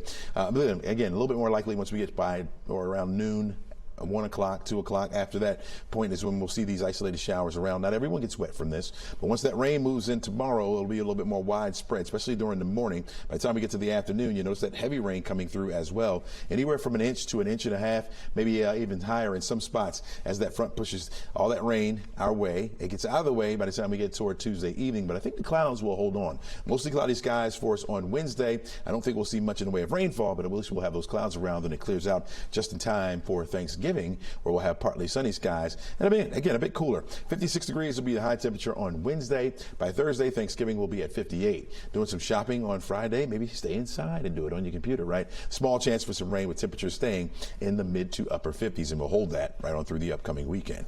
Aisha? All right, Chezzy, thank you. 4:51 now. A love story unlike any other. Next, we'll take a look back at Jimmy and Rosalind Carter's decades of love. As we remember Rosalind Carter this morning, we take a look back at her legendary love story with former President Jimmy Carter. It is a love story that lasted decades, making the Carters the longest married presidential couple in history. Andrea Mitchell has more. It was a love story now spanning more than 7 decades. Former President Jimmy Carter and First Lady Rosalind Carter, already the longest married first couple, surpassed 75 years of marriage 2 years ago and celebrated. 75 years, I can't predict. Both growing up in Plains, Georgia, the Carters went on their first date back in 1945. Though Rosalind initially rejected his first proposal, the couple tied the knot on July 7, 1946. Their love has seen them through raising 4 children, a presidential term, running the family peanut farm, humanitarian work around the world, and a cancer diagnosis. They've even gone from sharing a kiss on the presidential debate stage to a smooch on the kiss cam at a 2019 NBA game. The relationship hasn't been without tribulations, though, the couple reflecting on writing a book together on Today. We really did have a terrible time writing the book. We thought perhaps the last chapter would be about our divorce, and it The 39th president also sharing this marriage advice with Judy Woodruff on PBS. We make up and give each other a kiss before we go to sleep. The Carters celebrated the milestone anniversary 2 years ago together in their hometown of Plains, Georgia. And to my wife, Rosalind, I want to express a particular gratitude. It has been a really wonderful 75 years. Beautiful, and that was NBC's Andrea Mitchell reporting there. What I love about their love story is that sometimes you think of, especially male politicians, they just are so serious and like, you know, just forward. He was such a mush for her. Absolutely. You know, in all the photos, they were so warm with each other. Yeah, you know, I was with them in Haiti, and they walked around holding hands all the time. And he would always look and ask for her opinion, like, what should we do? One day they said, he said, well, should we go and have dinner? She said, no, we're going to serve everyone first, and then we'll eat. And he said, great idea. It's a great idea. I love that. Follow her lead. Yes, yes. Such a beautiful story. And we have much more on the longest married presidential couple in history. Just look for Jimmy and Rosalind's love story on our website, 11alive.com. 4:57 now. Our coverage of life and legacy of Rosalind Carter is just beginning. Next at 5, we're going to take you to Plains with a look at how the former First Lady's hometown is remembering her today.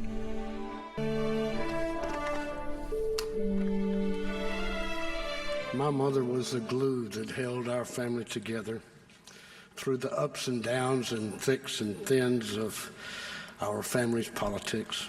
There was always something genuine about Mrs. Carter, a groundedness and a quiet self-assurance. In just hours, it will really be full circle for Rosalind Carter's family and closest friends back where it all began, at home in Plains. They'll gather at her home church today for her burial and funeral. And that funeral procession will begin just before 11 this morning, arriving at the church as people make their way to Maranatha Baptist there, to where the Carters have been attendants and even Sunday school teachers for decades. 11Alive's Christy Diaz is live this morning in front of the Carter Center. Christy, you were able to talk to a close family friend of Rosalind. What are they saying this morning, and what can we expect from this service today? I did. I had an excellent conversation with one of their closest inner circle friends, worked with them through the White House years, and then volunteered, helped them write books, and just became an excellent friend over the decades that they've spent together. You'll hear much more from that person coming up later in the show. But, you know, yesterday's services were for all the dignitaries, all the people traveling here in Atlanta, people here, this community. But today, this is for the hometown people, the people who lived day in and day out, the people who say Mrs. Carter was just their neighbor. They don't refer to her as the First Lady as much as they do Mrs. Rosalind. So today, this is for those people, the private services that will happen in Plains, the places where she lived and walked down the sidewalk. The funeral service for family and invited friends will be at Maranatha Baptist Church, their hometown church. That starts at 11. And then at 12:30, Mrs. Carter will be buried on the grounds of their family home. Friends we've spoken to in Plains say she has shown some of them where she will be buried. That was her wish. We have crews down in Plains this morning. We spoke to several people in downtown Plains, people who have known Mrs. Carter for years, who say this is how she describes them. Take a listen. Well, she's just a normal person to us in Plains, but it just showed that no matter what type of honor she had ever received, that she still was just, to us, one of our church members who were helping. Miss Rosalind, I hope you've been pleased with what all's been done. From the family, friends, Carter Center staff that I've spoken to this week, it sounds like they think she would be pleased with the outpouring of support and gratitude, stories, personal touches that have come across this week. The public is invited to watch along the motorcade route this morning, but both services are private today. We are live. We have crews down in Plains, and we'll be live this morning so you can follow all of that coverage. And I'll be back at 5 o'clock with much more from that close family friend. Guys, back to you. Christy, we have felt the deep love and respect for Mrs. Carter through every event this week. We are coming off a meaningful and powerful service in Atlanta. Former President Jimmy Carter insisted he leave home hospice to be there himself at that service at Emory on Tuesday. He was with family, friends, and dignitaries from across the nation. They honored the life and legacy of former First Lady Rosalind Carter. 3 presidents, past and present, all the living First Ladies there, but it was mostly family who shared deeply touching tributes. 11Alive's Savannah Levins takes us inside. It was really a moving tribute here at Glen Memorial Church in Atlanta today. More than 800 people attended this service, including several dignitaries like President Joe Biden, Bill Clinton, Kamala Harris, and all 5 living First Ladies. Perhaps most notable, though, was Rosalind's husband of more than 77 years, former President Jimmy Carter, 99 years old, sitting front row as loved ones recalled their favorite memories and said their goodbyes.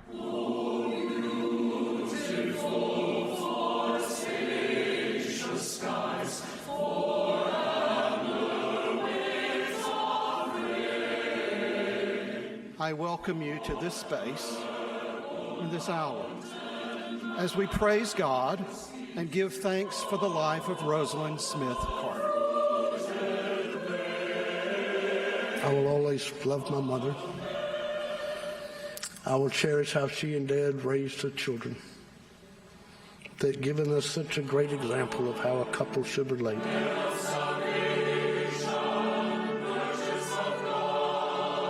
My mom spent most of her life in love with my dad. Because he isn't able to speak to you today, I'm going to share some of his words about loving and missing her. My darling, every time I have ever been away from you, I have been thrilled when I returned to discover just how wonderful you are. Imagine all the people. Goodbye, darling. Until tomorrow. Living life in peace. Jimmy. You may say I'm a dreamer. There was also a very moving moment towards the end of the service today where Pastor Loudon thanked the Secret Service members who have been with the Carter family for so long, saying for 43 years, you got Rosalind Carter home safe every time. And if she were here, she would want to say, thank you for getting me home safe one last time. Reporting in Atlanta, Savannah Levins, 11Alive News. So powerful. Right now, the former First Lady is home. This is a new photo shared by the Carter Center showing the Georgia State Patrol Honor Guard keeping a watch over her casket in her hometown of Plains. Again, Mrs. Carter's funeral is in a few hours in Plains. It starts at 11 o'clock this morning. You can watch special coverage here on 11Alive News. We're going to start at about 10:30, and we'll have that also on streaming on 11Alive Plus. 11Alive News Weekend Mornings starts now. Good morning and welcome back. I'm Ariana Moniz. And I'm Cheryl Preheim. Glad you're with us on a historic Saturday morning. This morning we're following two big stories. An Arctic cold headed our way and the final goodbyes for a former president, Georgia's own Jimmy Carter. Here's a look at what's happening today. His family will arrive at the Phoebe Sumter Medical Center in Americus at 10:15 this morning, just about 45 minutes from now, before the former president makes a final trip to Atlanta. His motorcade will arrive at the state capitol at 3 this afternoon for a moment of silence, then a service at the Carter Presidential Center at 4. He will then lie in repose starting tonight at 7 through 6 a.m. Tuesday morning. In just a minute, we're going to get you to our team coverage in Plains, Americus, and here in Atlanta at the Carter Center, as we have reporters all over the state covering Carter's life and legacy from all angles, as well as what to expect if you're one of the many who plan to pay their respects today at the Carter Center. But first, let's get a check of the Saturday forecast this morning with our meteorologist, Nicole Hartford.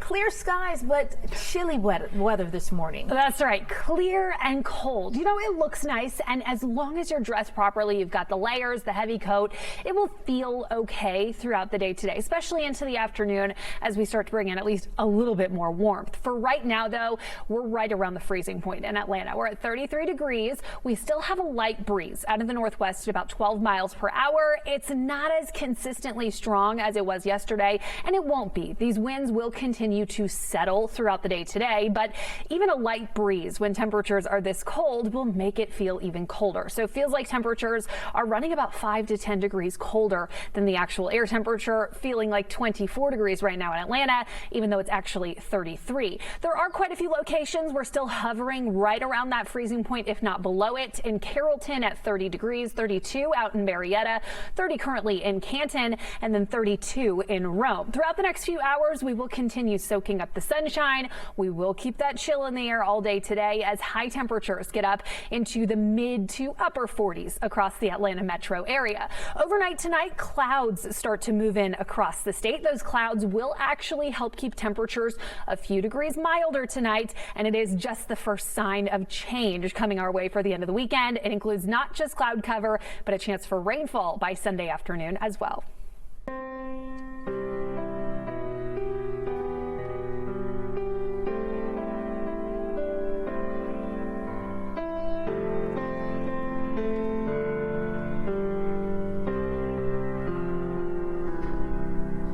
The state funeral honoring President Jimmy Carter begins this morning in Plains, Georgia, and it's been a busy last few hours as last-minute preparations are falling into place. So now we're just about 45 minutes away from events formally getting started.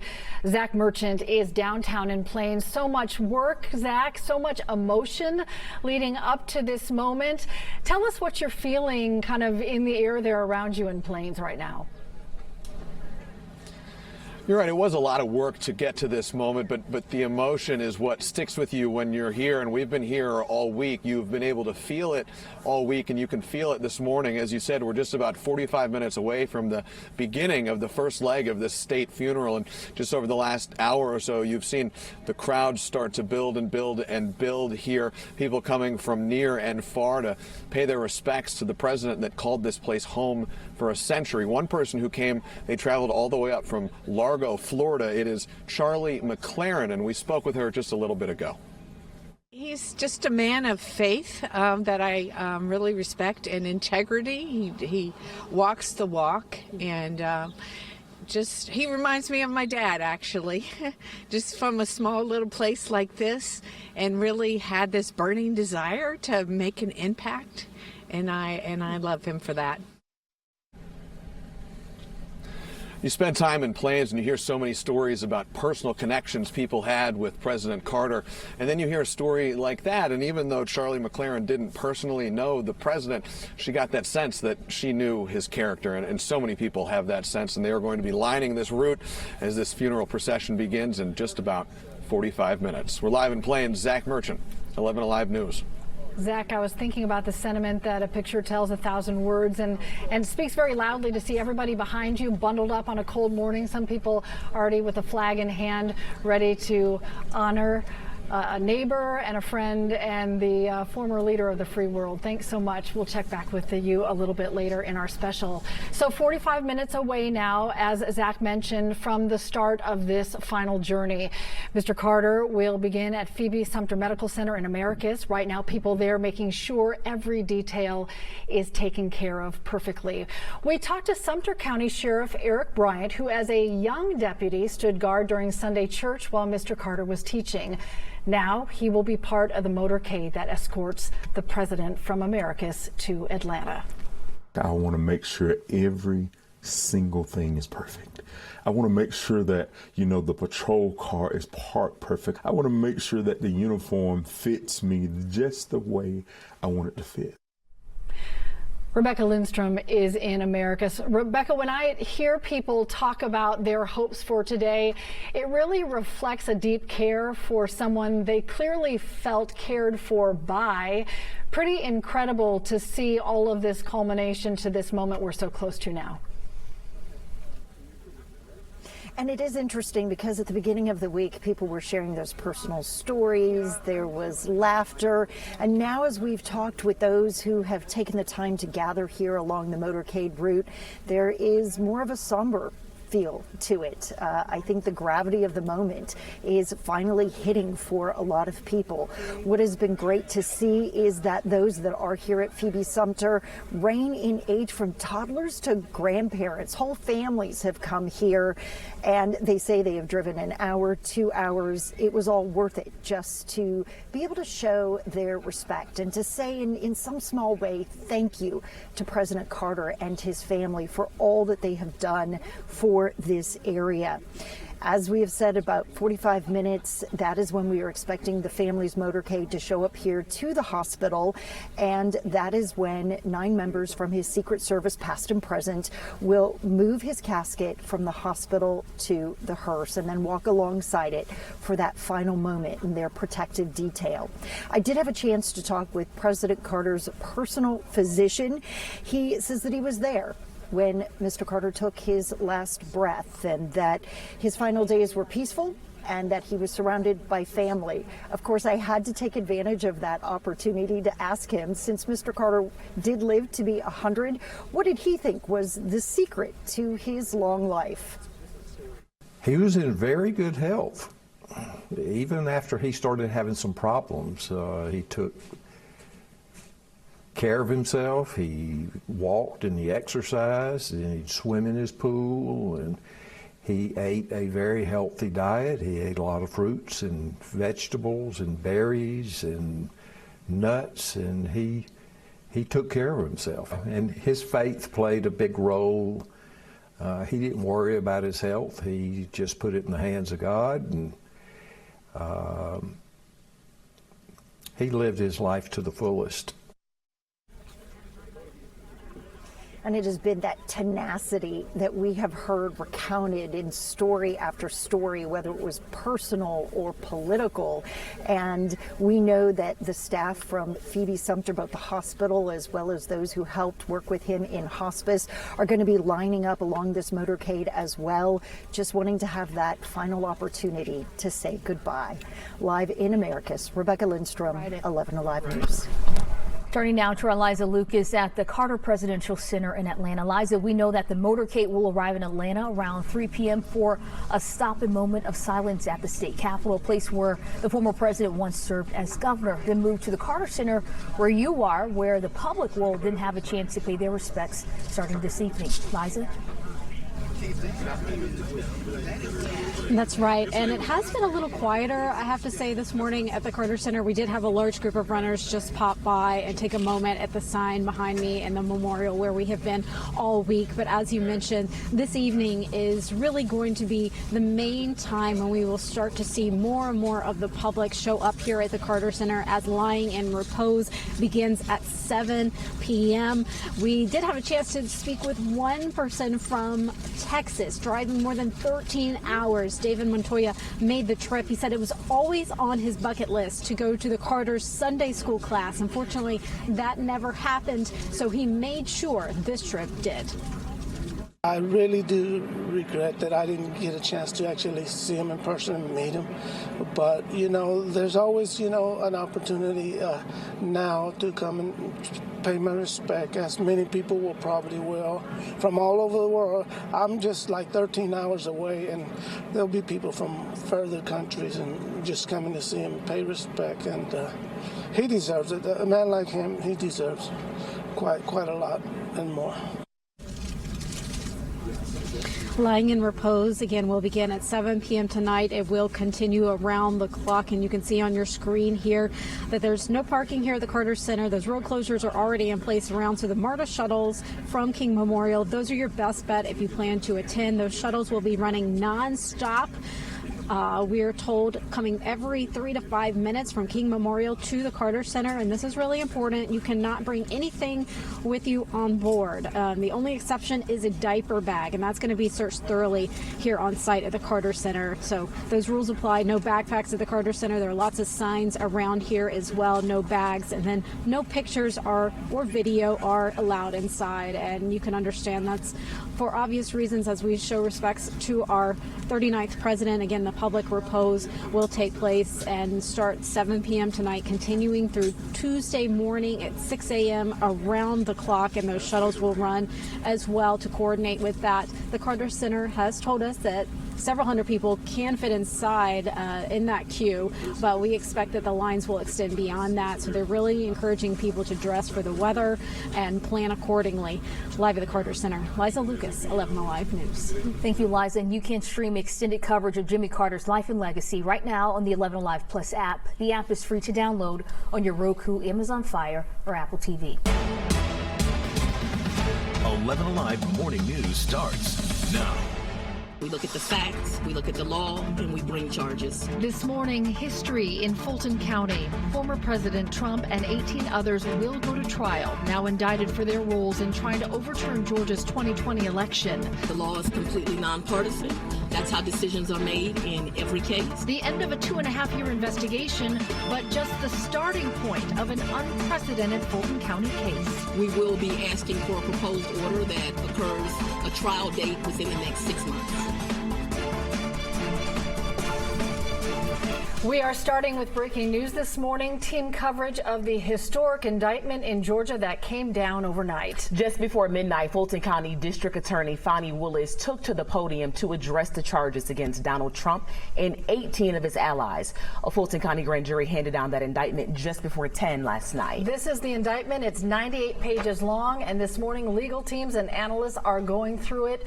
line by line. The DA says she is asking this case to be tried in the next 6 months. A judge will set that date. All the defendants will have to turn themselves in by noon next Friday. That's August 25th. Right now, Google Trends in Georgia is showing that the top search is, what is an indictment? So let's break it down for you. An indictment is a formal accusation that a person has committed a crime. After prosecutors present their case, grand jurors can either return what's known as a true bill indictment, meaning that they believe there's probable cause that a crime was committed, or it can return a no bill, meaning they don't think a crime took place. It is important to remember the burden of proof required to indict is much lower than the burden of proof required to convict. A grand jury's job is to determine whether a case is strong enough to go to trial. An indictment does not mean a defendant is guilty. A trial jury will weigh the charges and make that final determination. Jerry is at the Fulton County Courthouse for us this morning. So, Jerry, you have been on top of this story now for several weeks. Georgia is going to be in the national spotlight for sure today.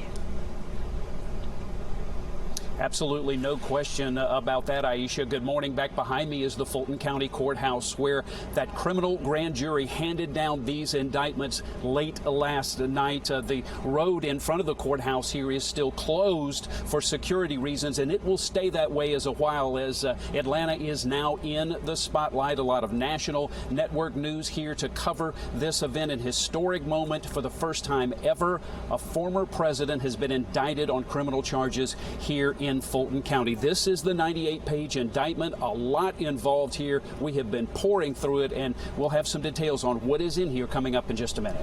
Jerry, 2.5 years of an investigation leading up to this moment, which is now really a starting point and a new chapter that's going to have a big impact on the city.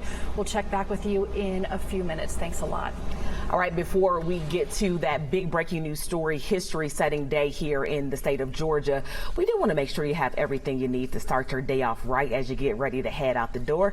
Good morning, meteorologist Chazzy McNeil. I mean, when you talked about that heat warning yesterday, you were not playing around. That's something unlike I've ever felt before. Yeah, that was some hot weather, right?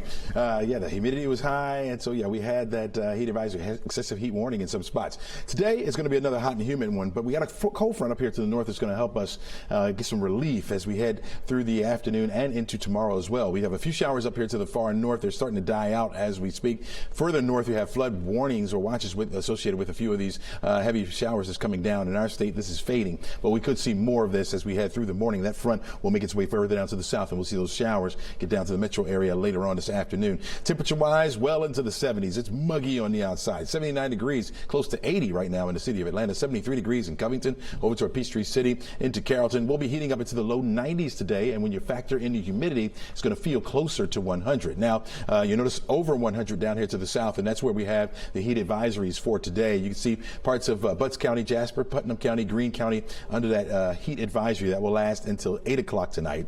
The showers and thunderstorms, again, will make their way further down to the south. Here's a better look at that front. So by this afternoon, we'll start to see some of these isolated showers popping up, a few embedded thunderstorms, some of which could produce some gusty winds. So you need to be weather aware for this afternoon. Go ahead and carry the umbrella with you just in case you need it. I'm going to let you know what's coming behind that front, which I think you'll like in the full forecast coming up. Let's get a check on the roadways now with Crash Clark. All right, Chesley, appreciate that. Happy Tuesday, everybody. Yeah, I was starting off with a little bit of excitement, but it's just about cleared out of the way. A little trouble on the southeast side of the world, 285 northbound, past Flat Shoals Road as you're making your way up towards I-20 into East Wall. Again, that's off to the right, not bothering anybody. A little bit of pacing. Y'all should be used to this by now. 285, this is eastbound as you roll through Sandy Springs. Got to get all those lanes open for you, including Georgia 400, heading over towards Ashford Dunwoody. You see a little bit of red, a little bit of orange, so give them a little extra time. Other than that, it is quiet. Back to the east side, that east side perimeter, the Stone Mountain Freeway, and I-20 all in good shape as we kick off your Tuesday ride. Back to you guys. Crash, thanks a lot. This morning, we're working to learn when former President Donald Trump and 18 others will come to Georgia to appear before a Fulton County court judge. They all must turn themselves in. The deadline is noon a week from Friday. and they'll face charges for their roles in trying to overturn election results in Georgia. So just before 11 last night, we did get that indictment listing 41 charges, 13 of them against Mr. Trump. Others indicted include former New York Mayor Rudy Giuliani, President Trump's chief of staff Mark Meadows, several Trump attorneys, and at least 6 Georgia Republicans. Not very often that you have a press conference almost at midnight, but that was the case overnight. DA Fani Willis detailed the charges that include racketeering. She'll try to prove that there was this complex web of people and actions making up a criminal enterprise. Jerry Carnes is at the Fulton County Courthouse for us this morning. So the first name on the charge sheet is Donald J. Trump. He also faces the most charges because not everyone is facing all the charges. Mr. Trump is going to have to come here to Atlanta to turn himself in like we've seen in other states. Jerry, tell us more about what could happen next year with that. Good morning, Aisha. This is the 98-page criminal indictment handed down late yesterday here at the Fulton County Courthouse, and at the top is the name Donald John Trump. He is charged with being part of a conspiracy to overturn the 2020 election here in Georgia and in other states. District Attorney Fani Willis plans to try all 19 of the defendants in this criminal indictment together, and she wants to do it within the next 6 months. Arrest warrants have been issued for former President Donald Trump, now the most high-profile criminal defendant in Fulton County history. A 98-page indictment accuses him of knowingly spreading lies in an effort to return to the White House. Rather than abide by Georgia's legal process for election challenges, the defendants engaged in a criminal racketeering enterprise to overturn Georgia's presidential election. The indictment charges Trump and 18 of his supporters with taking part in a plan that constituted a criminal organization that, among other things, they spread false statements, filed false documents, influenced witnesses, and took part in acts involving theft and perjury. The indictment specifically points to Donald Trump's speeches and social media posts after the election, including one speech where he, quote, falsely declared victory and falsely claimed voter fraud. There's the former president's phone call to Governor Brian Kemp, where he urged the governor to call a special session of the legislature. The indictment points to a lawsuit filed by Trump and his supporters that falsely claimed thousands of people voted illegally in Georgia because they were dead, underage, or not registered. It is now the duty of my office to prove these charges in the indictment beyond a reasonable doubt at trial. District Attorney Fani Willis presented the criminal grand jury with evidence that Trump and his allies spread falsehoods about the 2020 vote in 6 other states. Many occurred in Georgia, and some occurred in other jurisdictions and are included because the grand jury believes they were part of the illegal effort. Former President Donald Trump, now facing his 4th criminal indictment, has until next Friday to turn himself in to authorities in Fulton County. And Fulton County District Attorney Fani Willis points out that everyone in the indictment is innocent until proven guilty. Because this is a racketeering case, that allows the district attorney to bring charges based on acts that happened outside of Fulton County and even outside of the state of Georgia. Back to you. Jerry, it's been busy to this point, but we're just getting started. I think about all of the planning and security and even the court dockets that may have to change because the former president will be coming to town along with everyone else named in this indictment. Exactly, and authorities here have expressed that the former president, will be treated like any other defendant. He will return here before the end of next week. That is the order, and he will be booked, fingerprinted, and a mugshot just like everyone else. So as Jerry just mentioned, this is now former President Trump's 4th indictment. And Georgia is not the only place where Trump is under investigation. Beyond Fulton County, there are 3 other cases where Donald Trump is facing criminal charges. The first is in New York City. Manhattan DA Alvin Bragg is looking into claims that Mr. Trump paid hush money to actress Stormy Daniels during his run for president in 2016. The payments were allegedly efforts to bury allegations of sexual encounters with the adult film actor. The FBI is also working to determine how classified documents ended up unsecured at Trump's Mar-a-Lago resort in Florida. The former president is charged along with an aide plus a Mar-a-Lago maintenance worker for obstructing justice, refusing to return those documents, and even attempting to delete surveillance footage. Plus, special counsel Jack Smith just indicted Mr. Trump for his role in the January 6th insurrection. On August 3rd, Trump pled not guilty to 4 criminal charges related to the Capitol attack and his alleged efforts to overturn the 2020 election. So even if former President Donald Trump is convicted, he says he will continue the run for the White House in 2024. The Fulton County case that moves forward is complex. It covers a lot of ground and a lot of people. Again, there are 19 total people named, also 30 unnamed co-conspirators. DA Fani Willis went through it all. Indictment alleges that rather than abide by Georgia's legal process for election challenges, the defendants engaged in a criminal racketeering enterprise to overturn Georgia's presidential election result. 11Alive's Christy Diaz has more for us now. So, Christy, there are a lot of big national names, Mr. Trump, Rudy Giuliani, but also a list of Georgia Republicans on that sheet, including a current state senator, Sean Still. Yes, as you will see, he is the only one on the list who is still a current sitting elected official, but there are several recognizable names on this list and then a few not so recognizable names on this list. It's an interesting group. There are 18 other people implicated in this indictment besides former President Trump. Take a look at this list. It includes several of the president's closest allies. I'll break down all of these players in just a moment. Not everyone on this list is charged with all 41 counts, but everyone on this list is charged with conspiring to change the results of the election. So here is what you need to know about everyone listed after Trump on the indictment. Within the 98 pages alleging a criminal conspiracy to overturn Georgia's 2020 election, DA Fani Willis points the finger at 2 of President Trump's closest allies, former New York Mayor Rudy Giuliani and former Chief of Staff Mark Meadows. In 2018, Giuliani became Trump's personal attorney and then a key lawyer for the campaign. Giuliani fueled the flames of rumors that there was election fraud in Georgia. This election was a sham. It was an embarrassment to the citizens of your state. Meadows was also on the line for the infamous Raffensperger phone call and stuck alongside the president in the aftermath of the 2020 election. Prosecutors say there were emails, meetings, and even a surprise visit to Georgia, made all for the benefit of his boss. Also included in the indictment are 5 of Trump's attorneys, the man who served as director of Election Day operations, and a former Trump DOJ official. The rest of the list is connected to the fake elector scheme, including former head of the Georgia Republican Party David Schaefer, Kathy Latham, the former Republican chairwoman of Coffee County seen in this surveillance video, and the only sitting elected official in Georgia, State Senator Sean Still.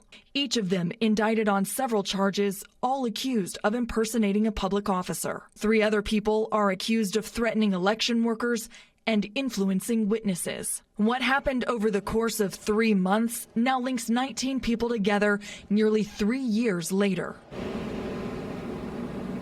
Now, in addition to the 19 people listed on the indictment, there are 30 unnamed co-conspirators. Now, they may be some of the other fake electors. It would be speculation at this point to try and name who those people are. We know at least 8 of the fake electors named have immunity deals. But Cheryl, what we do know is that by listing those 30 unnamed co-conspirators, it's clear the DA thinks more people were involved, but these people have not been formally charged.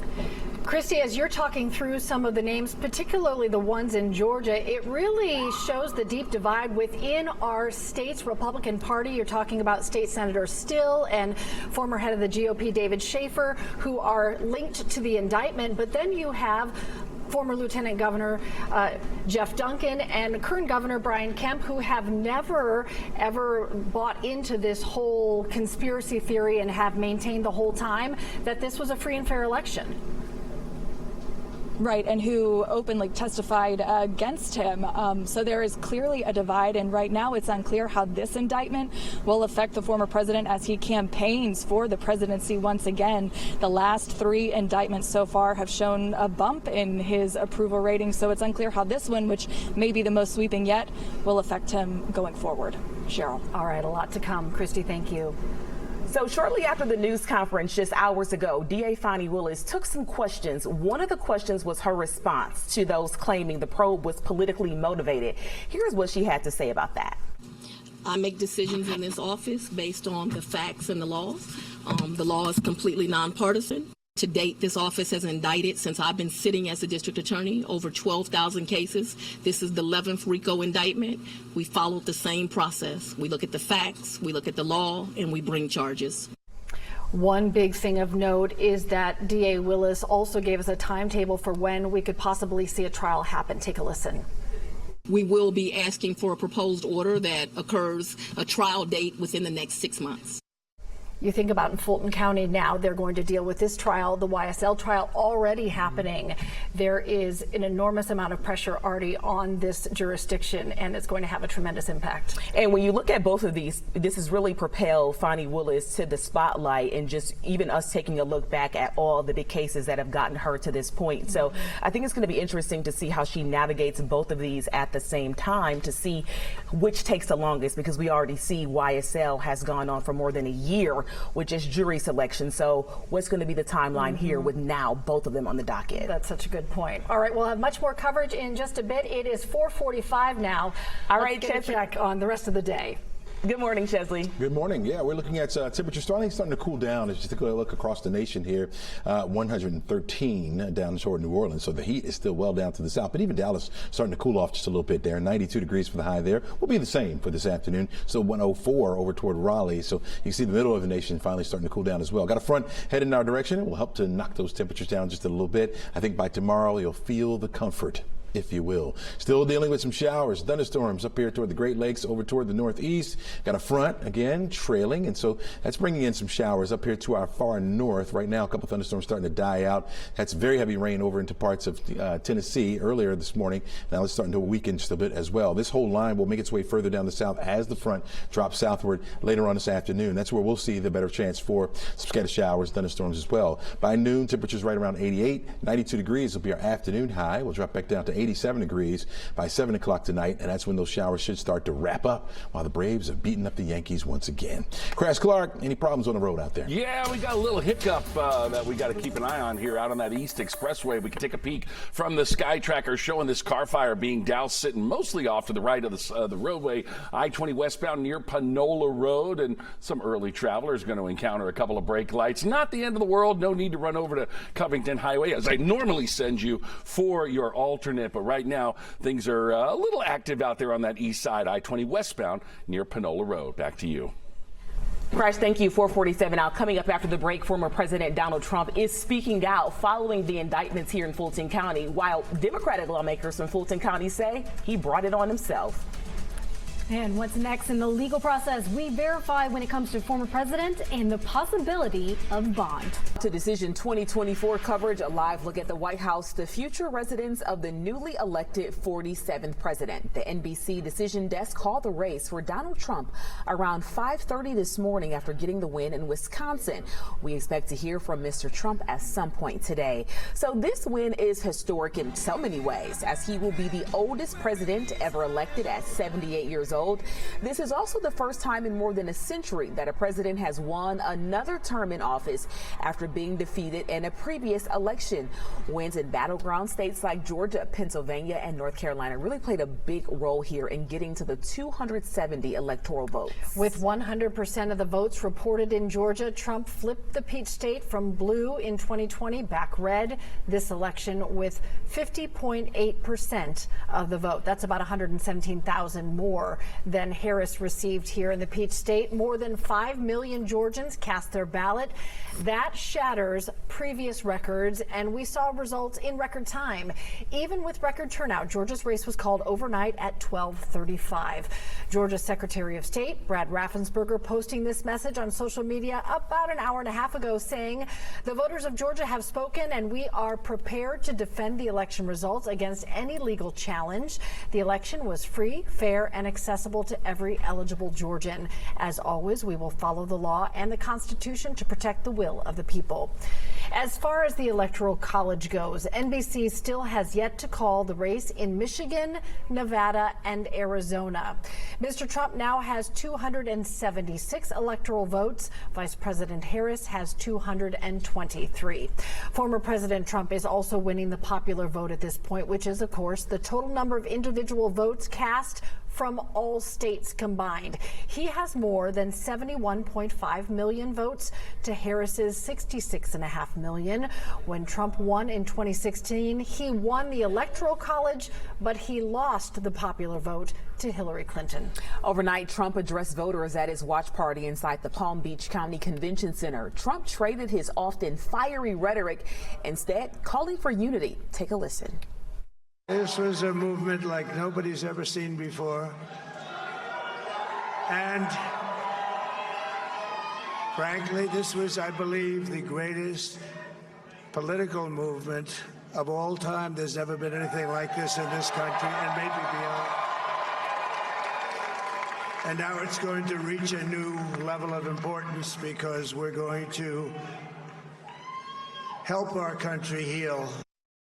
And every citizen, I will fight for you, for your family, and your future.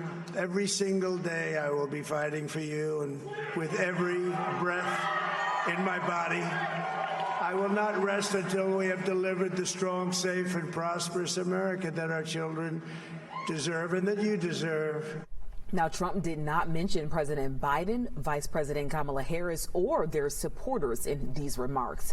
His running mate, Vice President-elect J.D. Vance, also spoke while addressing the crowd. We expect to hear more from Trump later today. And new this midday, former First Lady Melania Trump is sharing this picture of her and President-elect Donald Trump, their 18-year-old son, Barron, voting for the very first time yesterday. Last time his dad was elected president, he was just 10 years old. Vice President Kamala Harris called off her watch party early this morning without addressing supporters there. Harris campaign's co-chair Cedric Richmond thanked the crowd there at her alma mater, Howard University there in Washington, D.C. He came out to deliver the disappointing news that the vice president would not speak at that event. Many left Howard University still optimistic, while others say they are disheartened by the way the election turned out.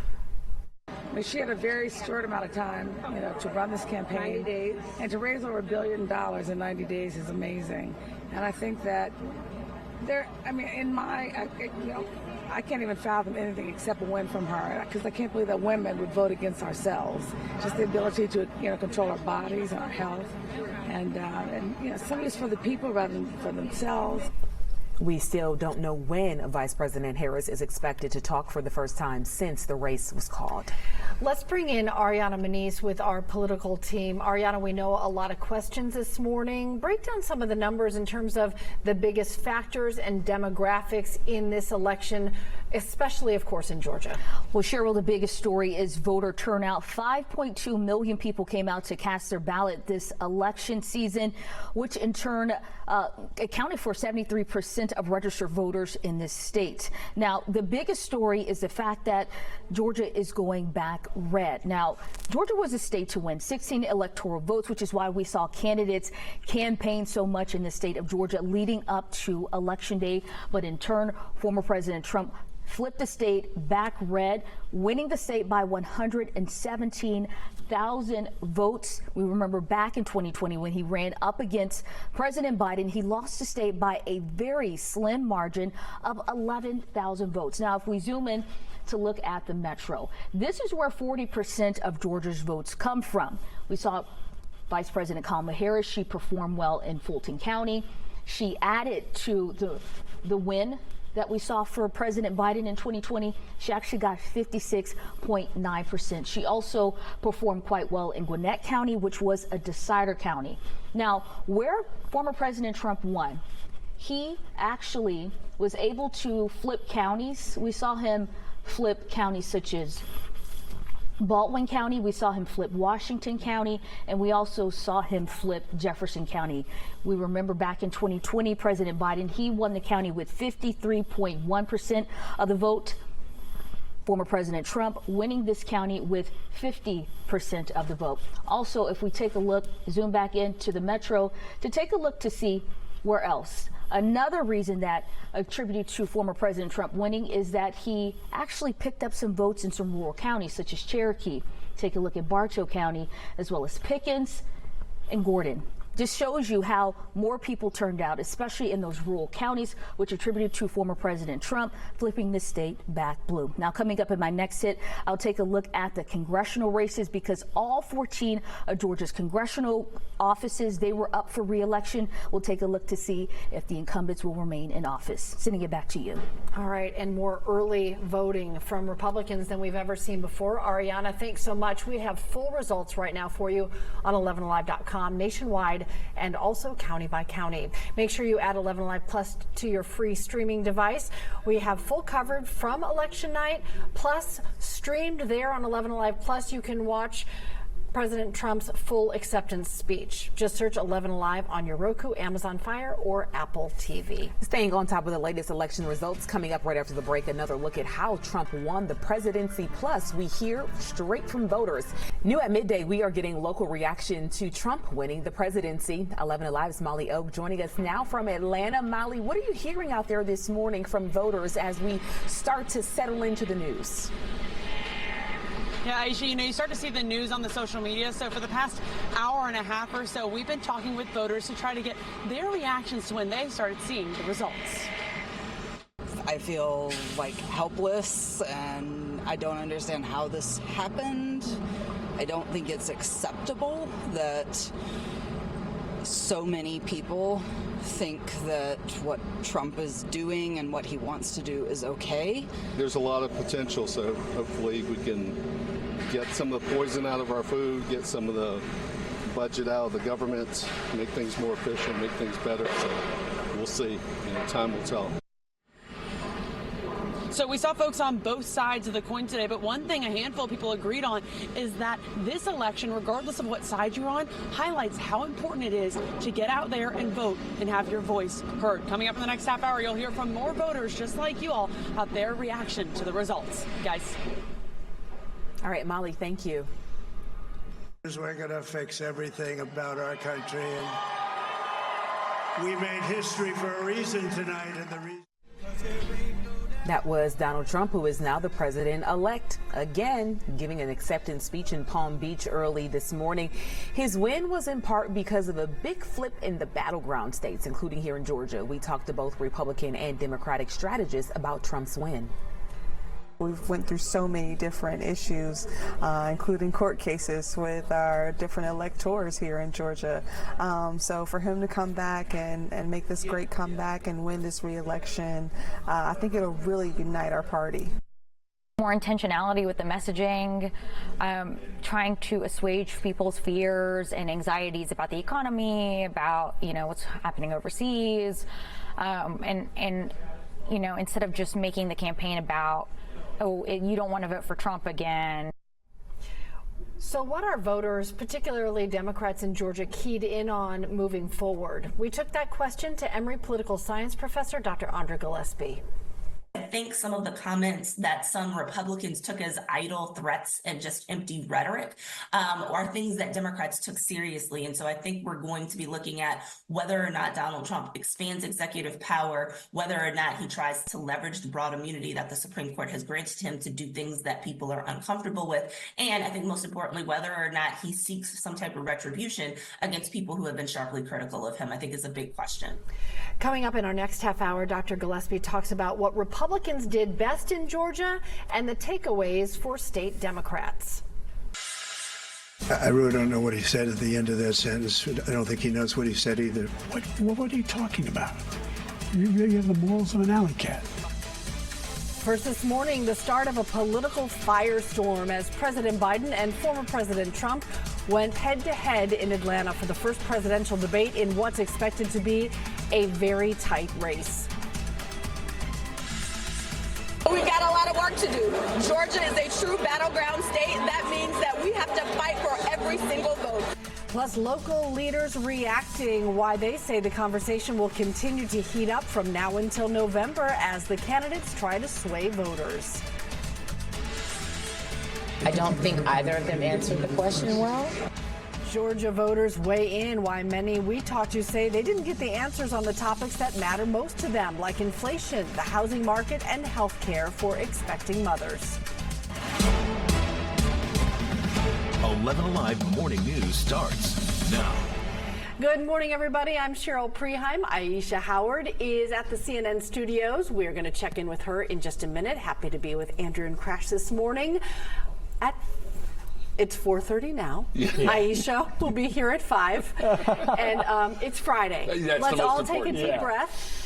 Big day for the city. Everybody coming off. A lot of traffic, a lot of rain, a lot of national attention. What a week. Yeah. I think there's still a little bit of traffic out there left over. And then, of course, with all the motorcades and the traffic, it starts raining. Yeah, but you know what? We needed the rain. We did. I mean, I looked at my front yard and I said, it's not looking good. The timing may not have been ideal, but we did need the moisture. Not ideal, but we needed the rain. We're going to have another chance for some rain today. Yeah, for today, mainly into the afternoon. We have a few isolated showers that are going to be possible here. I want you to look off into far north Georgia right now. Notice that we still have a few isolated showers from overnight last night that continue to just kind of collapse. We're going to have some more develop over us as we head throughout today. A wider look here across the southeast shows that there's not a lot of activity out there. You got some stuff happening down on the Florida Panhandle, down near where Mariana Caverns is, if you know where that area is, right there in Mariana, Florida. As we head throughout today, temperatures, yes, they're starting off there in the 70s, 60s there up towards Clayton, sitting at 69 degrees. As we head into this afternoon, a few isolated showers and storms could be possible. Again, that's going to be once we get closer towards 3, 5, 7 o'clock. Temperatures, they're going to be rising into the lower 90s. And it is going to be humid. Our dew points are in the 70s. Whenever I say the dew points are in the 70s, just know that means it feels tropical outside, that kind of humidity. We are going to have a lot of heat here for the weekend, too, and some more rain chances. We'll talk more about those coming up. Crash? All right, Andrew, appreciate that. Unfortunately, a whole lot going on here. Let me step in the way because I want to point something out. We had trouble on I-20 eastbound. You can see a lot of flashing lights over here, and then we had trouble on the opposite side. Looks like we got stuff on both sides of I-20 or West Expressway. I-20, this is eastbound, and again, a little attention to be paid on the westbound side, too, right as you're near Thornton Road. Now, at one point, they had everything shut down. They're reopening it, trying to clear all of this. Looks like a tractor trailer was involved. Normally, I would say Highway 78, Veterans Memorial Highway, but it's early enough, and we do have lanes open. I think you're able to get by all of that. Okay, this is a whole nother story. I-20 westbound getting past Panola Road. You see the black indicator there letting us know that they're holding all lanes. It's more construction. We had it yesterday. You get it pretty much every weekday, which is aggravating to say the least. Covington Highway is your alternate, Stonecrest and Lithonia. But right now, the overall picture for the East and the West Expressway, not the end of the world, but just FYI. Definitely a lot of activity as we take another look. This is I-20 near Thornton Road. Cheryl? Crash, thanks a lot. It is coming up on 4:34. Just hours ago, the first presidential debate wrapped up right here in Atlanta. Right now, polls show both President Biden and former President Trump in a very narrow race, separated by just a few percentage points. It's why the debate in Atlanta was so important. A rare opportunity for each candidate to reach a huge audience. That includes voters who are still undecided, especially here in Georgia. As you remember, that 2020 race in Georgia was very tight, about 11,700 votes, making Georgia swing blue for President Biden. So it's no surprise the gloves were off last night as each candidate took jabs at the other to try to sway voters. Julia Benbrook joins us now from outside the debate venue. Julia, what were some of the key highlights people talk about this morning? This really was a history-making moment. It was the first time that a sitting president and a former president have debated. Both President Joe Biden and former President Donald Trump defended their own records and went back and forth on issues like the economy, immigration, abortion rights, and foreign policy. I really don't know what he said at the end of that sentence. I don't think he knows what he said either. What are you talking about? You have the morals of an alley cat. The debate tense at times. The only person on this stage is a convicted felon is the man I'm looking at right now. Underscoring what's at stake this November. The two went back and forth on a variety of issues, including immigration. When he was president, he was separating babies from their mothers, putting them in cages, making sure the families were separated.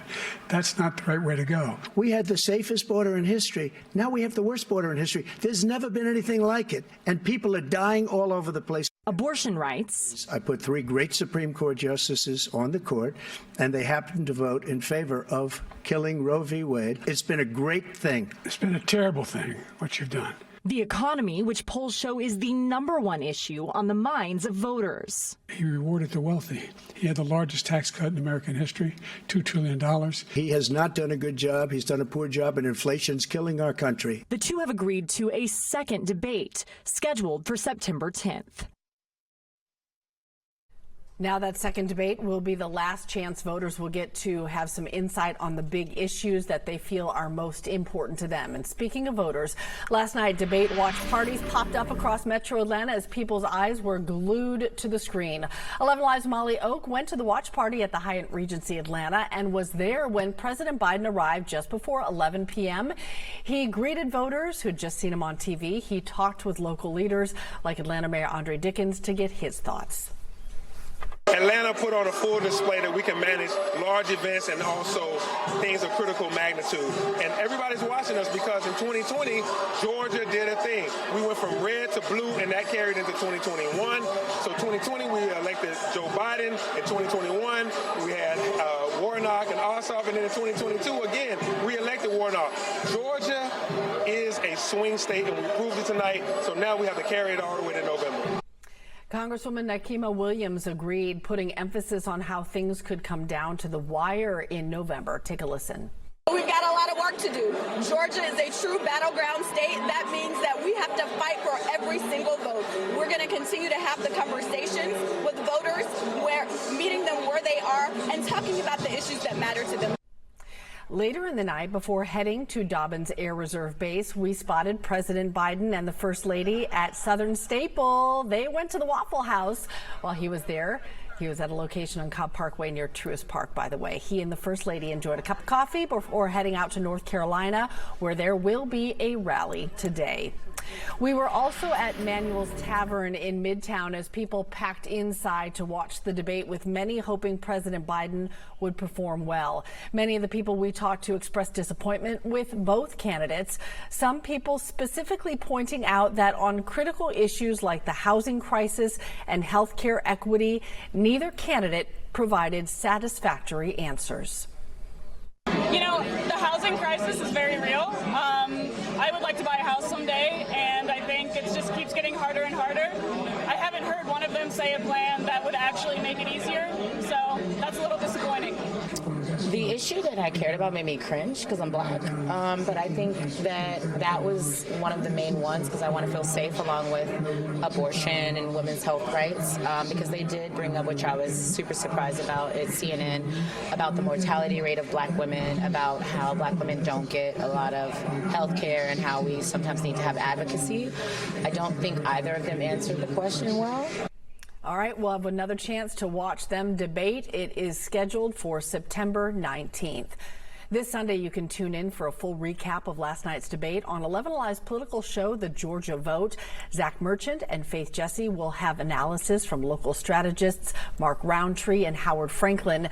The Georgia Vote airs Sunday, 11 a.m. right here on 11Alive. First this morning at 4:29, a major red alert for the south side commute. 285 south near I-85 completely shut down. And it's finally Friday, where the rain is pushing out of our forecast area. We got some sunshine returning just in time for the weekend. All eyes on the NBA draft last night, and the Hawks were looking to make some major moves. A look at the new draftees now coming to the A. It's more fun of being them. Because if you're just watching it, it's like, I already know, like, it's not real and stuff. But then if I'm in it, it's, ooh, this is so cool. Plus, we sit down with some young local stars to talk about the new Lake Lanier movie. 11 Alive Morning News starts now. Good morning, everybody. Thanks for starting your day with us. I'm Aisha Howard. And I'm Cheryl Preheim. Happy Friday. Happy Friday, everybody. Here with Chessie McNeil and Crash Clark. We saw your red alert. A tough start to the day. Yeah, rough ride on the south side, but it was nice to not drive on wet roads. Yeah, starting to dry out finally. And so we'll see that as we head through the weekend as well. Let's get to it, shall we? Start you off with that rain leaving the area. Radar shows that. And even the flood watch that we had, we were telling you it would expire by tonight. Well, it's already gone. Getting out of here. We're not expecting much in the way of rainfall today, although there will be a few isolated showers around. Now, it's a 30% chance, which means a lot of us won't see it at all. We do have some fogginess around. You can see the fog is dense in some spots, especially over here toward Duluth, Gainesville, and Athens, right there, that dark gray area there. Got some dense fog there. Zero visibility right now in parts of Rome. 1 mile visibility up toward Dalton. It gets better once you head down toward the city. In Marietta, Atlanta at 10 miles visibility. That's excellent visibility. But then 1 down toward Thomaston. This may stretch out just a little bit as we head through the morning, so we'll keep you updated on that. Temperature-wise, we're in the 60s for the most part, right at 70 right here in Atlanta. 69 Peachtree City, 68 down toward Thomaston. A little mild start for us, and we'll heat it up with a little bit of sunshine. I think we'll get a little extra sunshine today, more than what we've had for much of the week. You're looking at temperatures back into the 80s, well into the 80s as we head into the weekend, as those temperatures will warm up because of that lower rain threat. In fact, we'll have mostly sunny skies on Saturday, partly sunny skies on Sunday. Our rain chance comes back to us by Monday as a front will push into our area and bring us a better chance for that rain. And you can see a lot of it now starting to slide away from our area. Get it on out of here, right? High pressure will start to build in, and we'll be sitting pretty for the weekend. Again, this afternoon, 30% chance for an isolated shower or two. Again, most of us will stay on the dry side. Let's go over to Crash now with that red alert. All right, Chessie, appreciate that. Yeah, unfortunate way to start off your Friday. I'm going to slowly back out of the way here. You can see we've got tractor trailers. We got another one off to the side. I just watched EMS leave the scene here, so plenty of activity. And this is down in South Fulton, down by the airport. And we know there's a tricky series of ramps down there. This is the 285 southbound, the ramp as you're making your way past I-85. So if you want to continue along 285, you're going to have to seek an alternate route if you want to go up 85 north. In other words, it's hard to explain on TV exactly where this is, but if you travel, live, or work down in that area, you know these ramps. You could take Camp Creek towards I-85. You can make a U-turn on 285 at Riverdale Road, but this is, again, one of those sharp ramp curves, 285 south at I-85 in South Fulton. This one's going to be here for quite a while. Aisha? All right, Crash, thank you. 4:32 now. Right now, money is running low for child care centers that receive more than $1 billion in COVID relief funds during the pandemic. And once that money runs dry, some child care programs in our state could be forced to close. So this morning, Tracy McPeer has more on what parents need to know. More than 3,000 child care centers across the state received this money, hundreds of thousands of dollars intended as a one-time boost. So centers like Bells Ferry Learning Center in Marietta used it to update their facilities, give tuition breaks to parents, and give bonuses to workers, taking into account that that money would not be coming in long term. But other centers needed that money just to keep their doors open. So now that the money is running out, they could have to decrease their hours or even close. Ellen Reynolds is the CEO of the Georgia Child Care Association, which represents 3,500 child care centers in the state. She says parents need to take action right now. Parents who are looking for child care in the future should get on wait lists now. Parents who are in child care settings now, ask your child care provider, will there still be enough staff come October to be able to keep my children in your center? Are you worried about having to close down classrooms due to the inability to hire without this funding? Now, if you're a licensed child care with questions on how to avoid hardship and move forward through this, we've got the way to get those answers. It's on our website, 11alive.com. In Marietta, Tracy A. McPeer, 11Alive News. It is already such a challenge for a lot of parents to find child care close by that's affordable. Coming up in a live report at 5:30, we're going to have more on how this is going to impact you and your children. Now let's dig into some other top stories we're tracking for you this morning. First, Wellstar might have closed two of its Atlanta area hospitals, but now it's getting ready to take over another hospital, and that's getting some scrutiny under the Gold Dome. State representatives and state senators, they're now asking Attorney General Chris Carr to look a little closer into Wellstar's plan to acquire Augusta University Health System. Now, that's the hospital that is the main teaching facility for the Medical College of Georgia.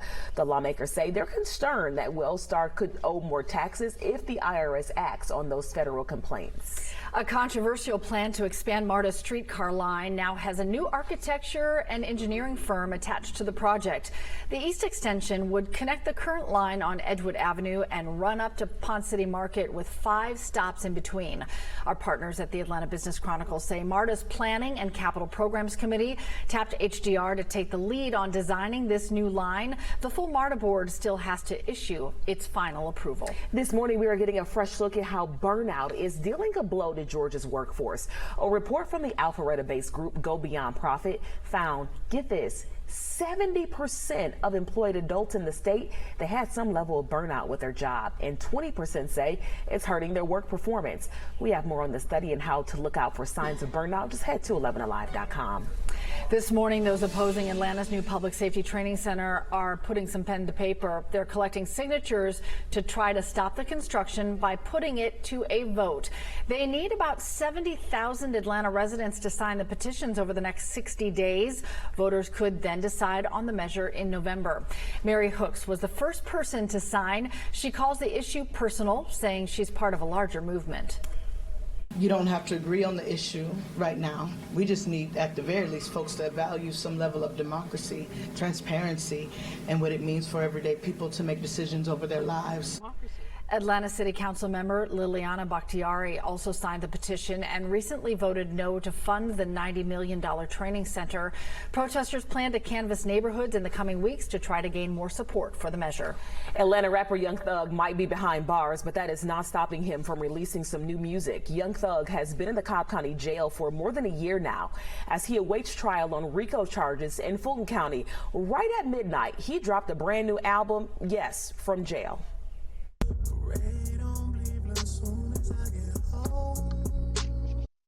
This was that teaser that was on his Instagram page. The album titled Business is Business features some pretty big names like Drake, 21 Savage, you got Travis Scott, and also features executive producer Metro Boomin, who was featured in the Across the Spider-Verse film soundtrack with some big hits like Annihilate, Hummingbird, and Calling, some of these popular songs you hear if you're scrolling through TikTok. All right, so to learn more about the backstory on the YSL RICO trial and why Young Thug is in jail, just head to 11alive.com. NASCAR driver Eric Jones is giving back to Metro Atlanta. On Thursday, he made a stop just minutes from Atlanta Motor Speedway. He visited summer school students at Rocky Creek Elementary, gifting the school a book vending machine. Teachers are going to have gold coins that they'll award students who get good grades and have great behavior. The students will then get to use those coins, put it in the vending machine, and get to take a new book home. We are the Rocky Creek Racers because of Atlanta Motor Speedway, and the fact that we could have an authentic racer actually come to our school and present us with this, it was just amazing and just really excited about it. Rocky Creek Racers. Jones also made a $3,000 donation to help keep that vending machine stocked. He'll be racing at Atlanta Motor Speedway in a couple of weeks at the Quaker State 400 presented by Walmart. Right now, a teaser trailer for an upcoming horror film about Lake Lanier is already getting a lot of buzz. The upcoming film puts a thrilling spin on the history of Oscarville, the town that once stood where Lake Lanier sits. And several of the movie actors and the director are right here from Georgia. This morning, 11 Alive's Karis Belger has more on their experiences working on this film.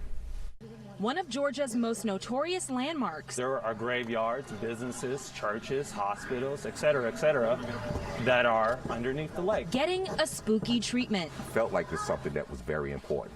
Atlanta-based actor John M. Johnson says telling the story of Lake Lanier and the remnants of the town underneath was truly an adventure. Anger is what kind of drove me because there was anger of this character.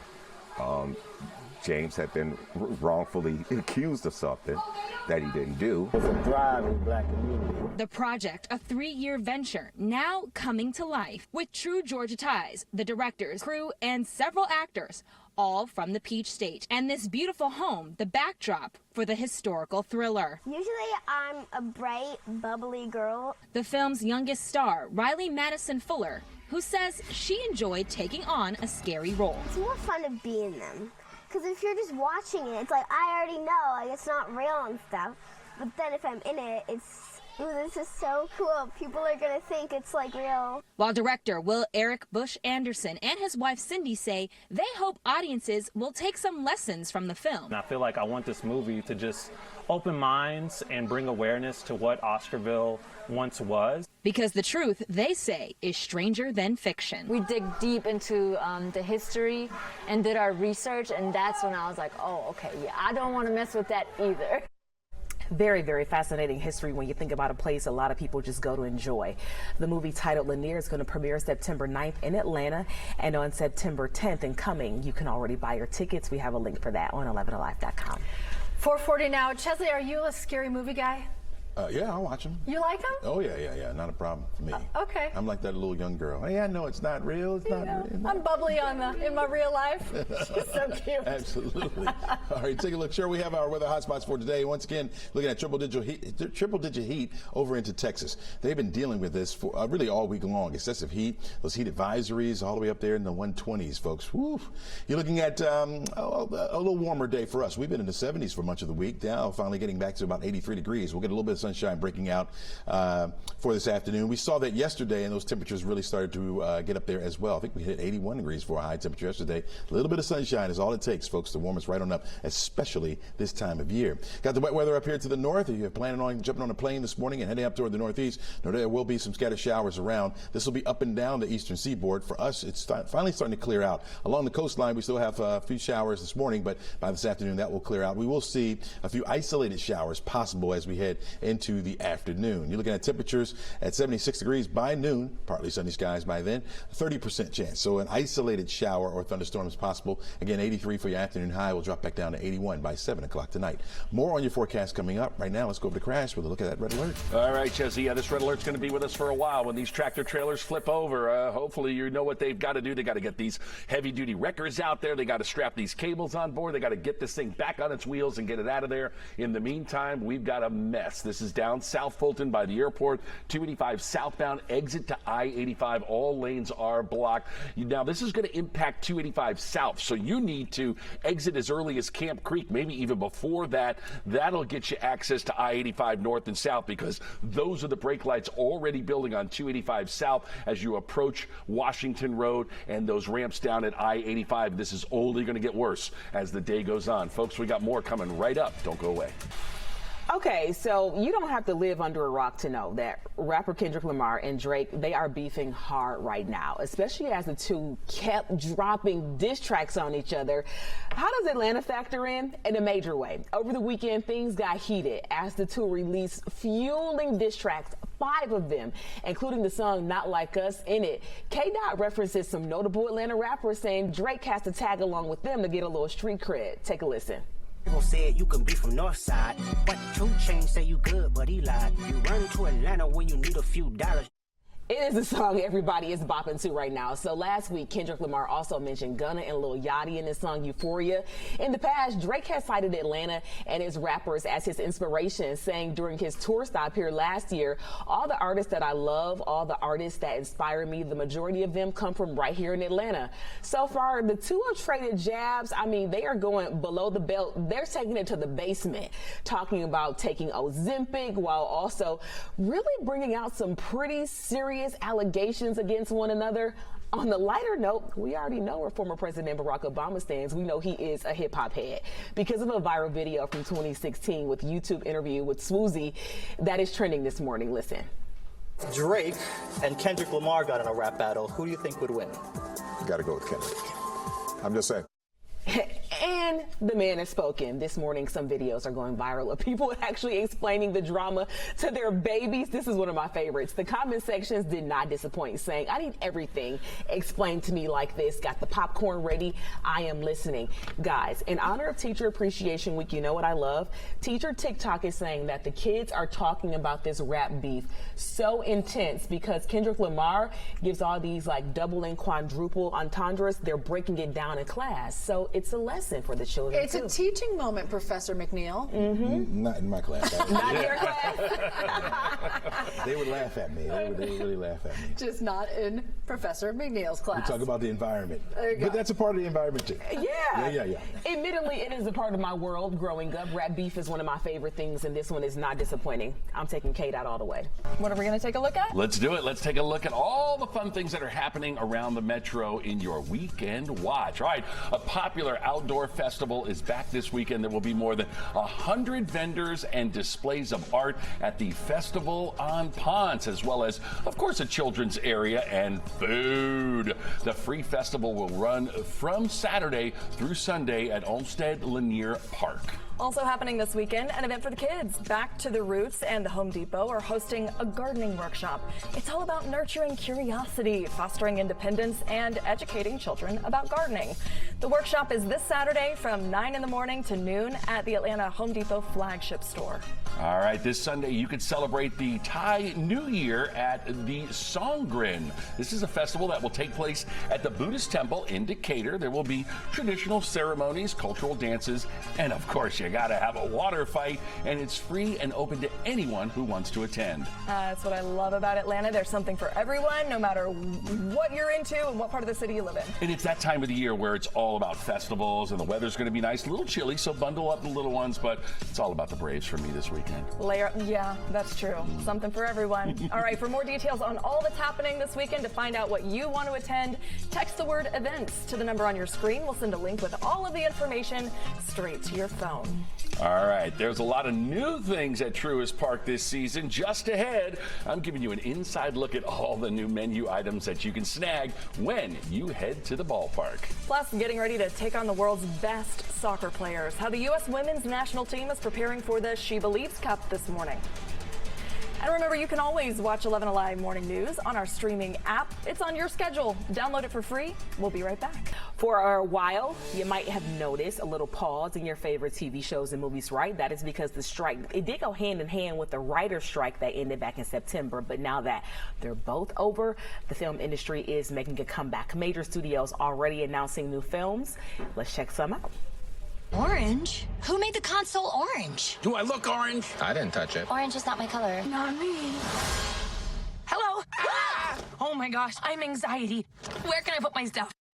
Oh no! All right, so that was a look at Inside Out 2. The trailer just dropped on Thursday. The sequel follows Riley as she is now a teenager, and we'll dive into the topic of new emotions you may feel when you start to grow up. I love that. I just thought of something your daughter says. What? I'm not going to be rude. I'm going to be kind. I'm going to be kind. But I don't want anxiety anywhere around us. No, we don't need that. I mean, Inside Out, such a good movie, such great topics. I loved seeing social media flooded yesterday with all the actors and actresses finally able to announce their projects because out of respect, they weren't talking about it. They've said nothing, and they've not been able to do anything. So there's some great energy behind all of it. So excited to go to theaters. That industry is going to be thriving as well. Yeah. Movie theaters, looking forward to that too. I can't wait. All right, so here is some good news. During the strike, many actors and actresses were not allowed to promote their work again, as we just mentioned, but now that things are already back to normal, they're so excited. Hi Marvel fans, I'm Iman Vellani, and I am about to surprise a bunch of people at the El Capitan screening for the Marvels. It's very exciting. Gonna see a whole full crowd. Yeah, let's go.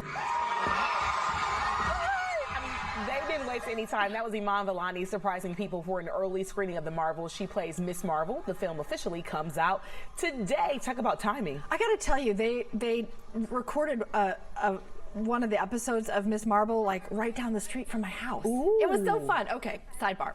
4:39 now. It's that time of year again when lights are shining brightly for all to see in festive holiday displays. And here around the metro, there are plenty of events for you and your family to go out and see them.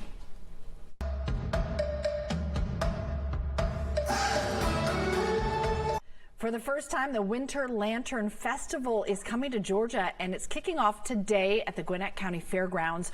Over 1,000 handmade lanterns will be on display. It's about an hours-long walk. Gates open tonight at 6. Tickets start at $18. That looks gorgeous. The Atlanta Zoo is offering a similar experience this year with their Illuminites event. It features Chinese lanterns from local artisans. It starts next Thursday. Tickets start at $15 for members, $18 for everybody else.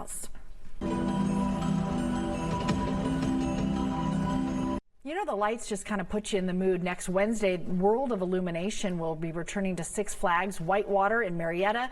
This year's theme is Enchanted Safari. 1 million lights will be coordinated to Christmas music for a 30-minute ride. Tickets start at $40 per car. Of course, you could go on and on and on. There's so many great places to go. Here's a quick look at some of the other light shows and holiday events coming up around the metro. or less than an hour and a half drive away from Atlanta. We should mention all of this is on 11alive.com since it's a lot to choose from. And hey, let's say you maybe migrated from the north, or you never got to experience a real heavy snowfall. Headed to Lanier Islands right now, meteorologist Chelsea McNeil giving us a preview of a really cool setup that's going to kind of teleport you, Chesley. Yeah, I'll take you to a winter wonderland far, well, maybe not that far away, right? Yeah, what they're working on right now, and they have a little bit of ways to go here, is a snow mountain or a snow hill that people will be able to tube down. This is a pretty good size drop as well, but they're mounting it up because they are anticipating the rain that will be coming in this weekend.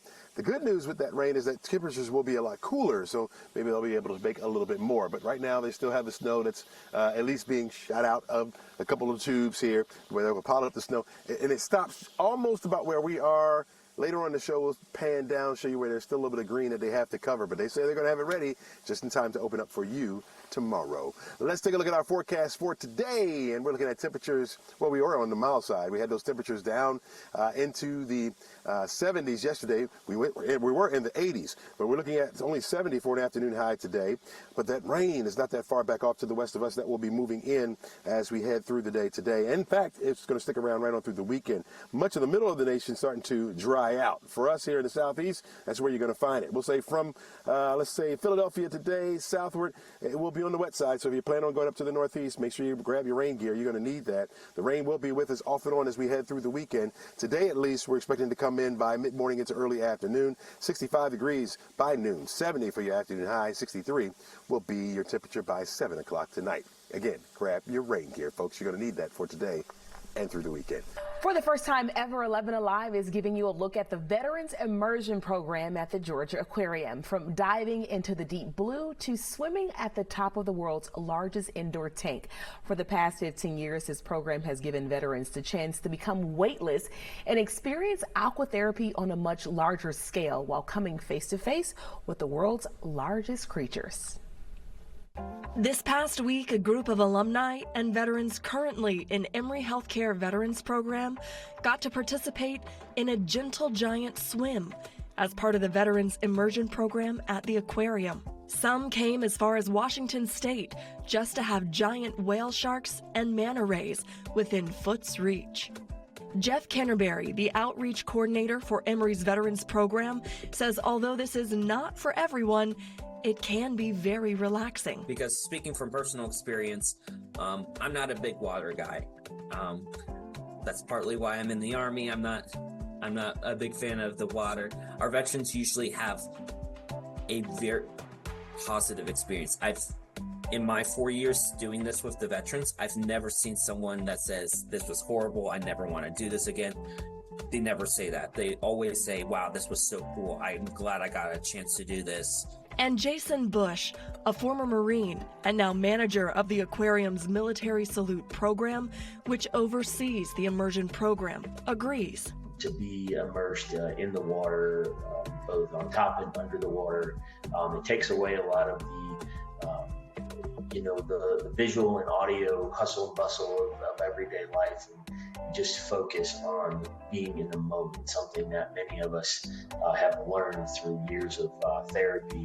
The swim only lasts 30 to 40 minutes, but for some, it can be life-changing. Like it was for one paraplegic diver who he met through the program. Being in the water and not being tied to his chair, it was just such a freeing feeling for him. And he did really, really well. And he said that the program really just changed his outlook on life and made him feel as a paraplegic that he isn't so confined. And the good news is opportunities to participate in this are becoming more available. We're really tightening up our partnership with the Georgia Aquarium in our experience with them and our opportunity with our patients to do this gentle giant swim as an opportunity as part of their treatment. Right now, Jeff says Emory is already looking at 10 opportunities for next year, and it's completely free to the local and out-of-state veterans. Emory will even cover the cost of lodging and flights. And although veterans cannot apply by themselves to participate, different veteran service organizations like Wounded Warriors and the Shepherd Center here in Atlanta, they can apply through the aquarium to give 2 to 8 veterans the chance to have this life-changing experience. The Gentle Giant swims like the one we just showed you there will resume in the new year and happens on Wednesdays.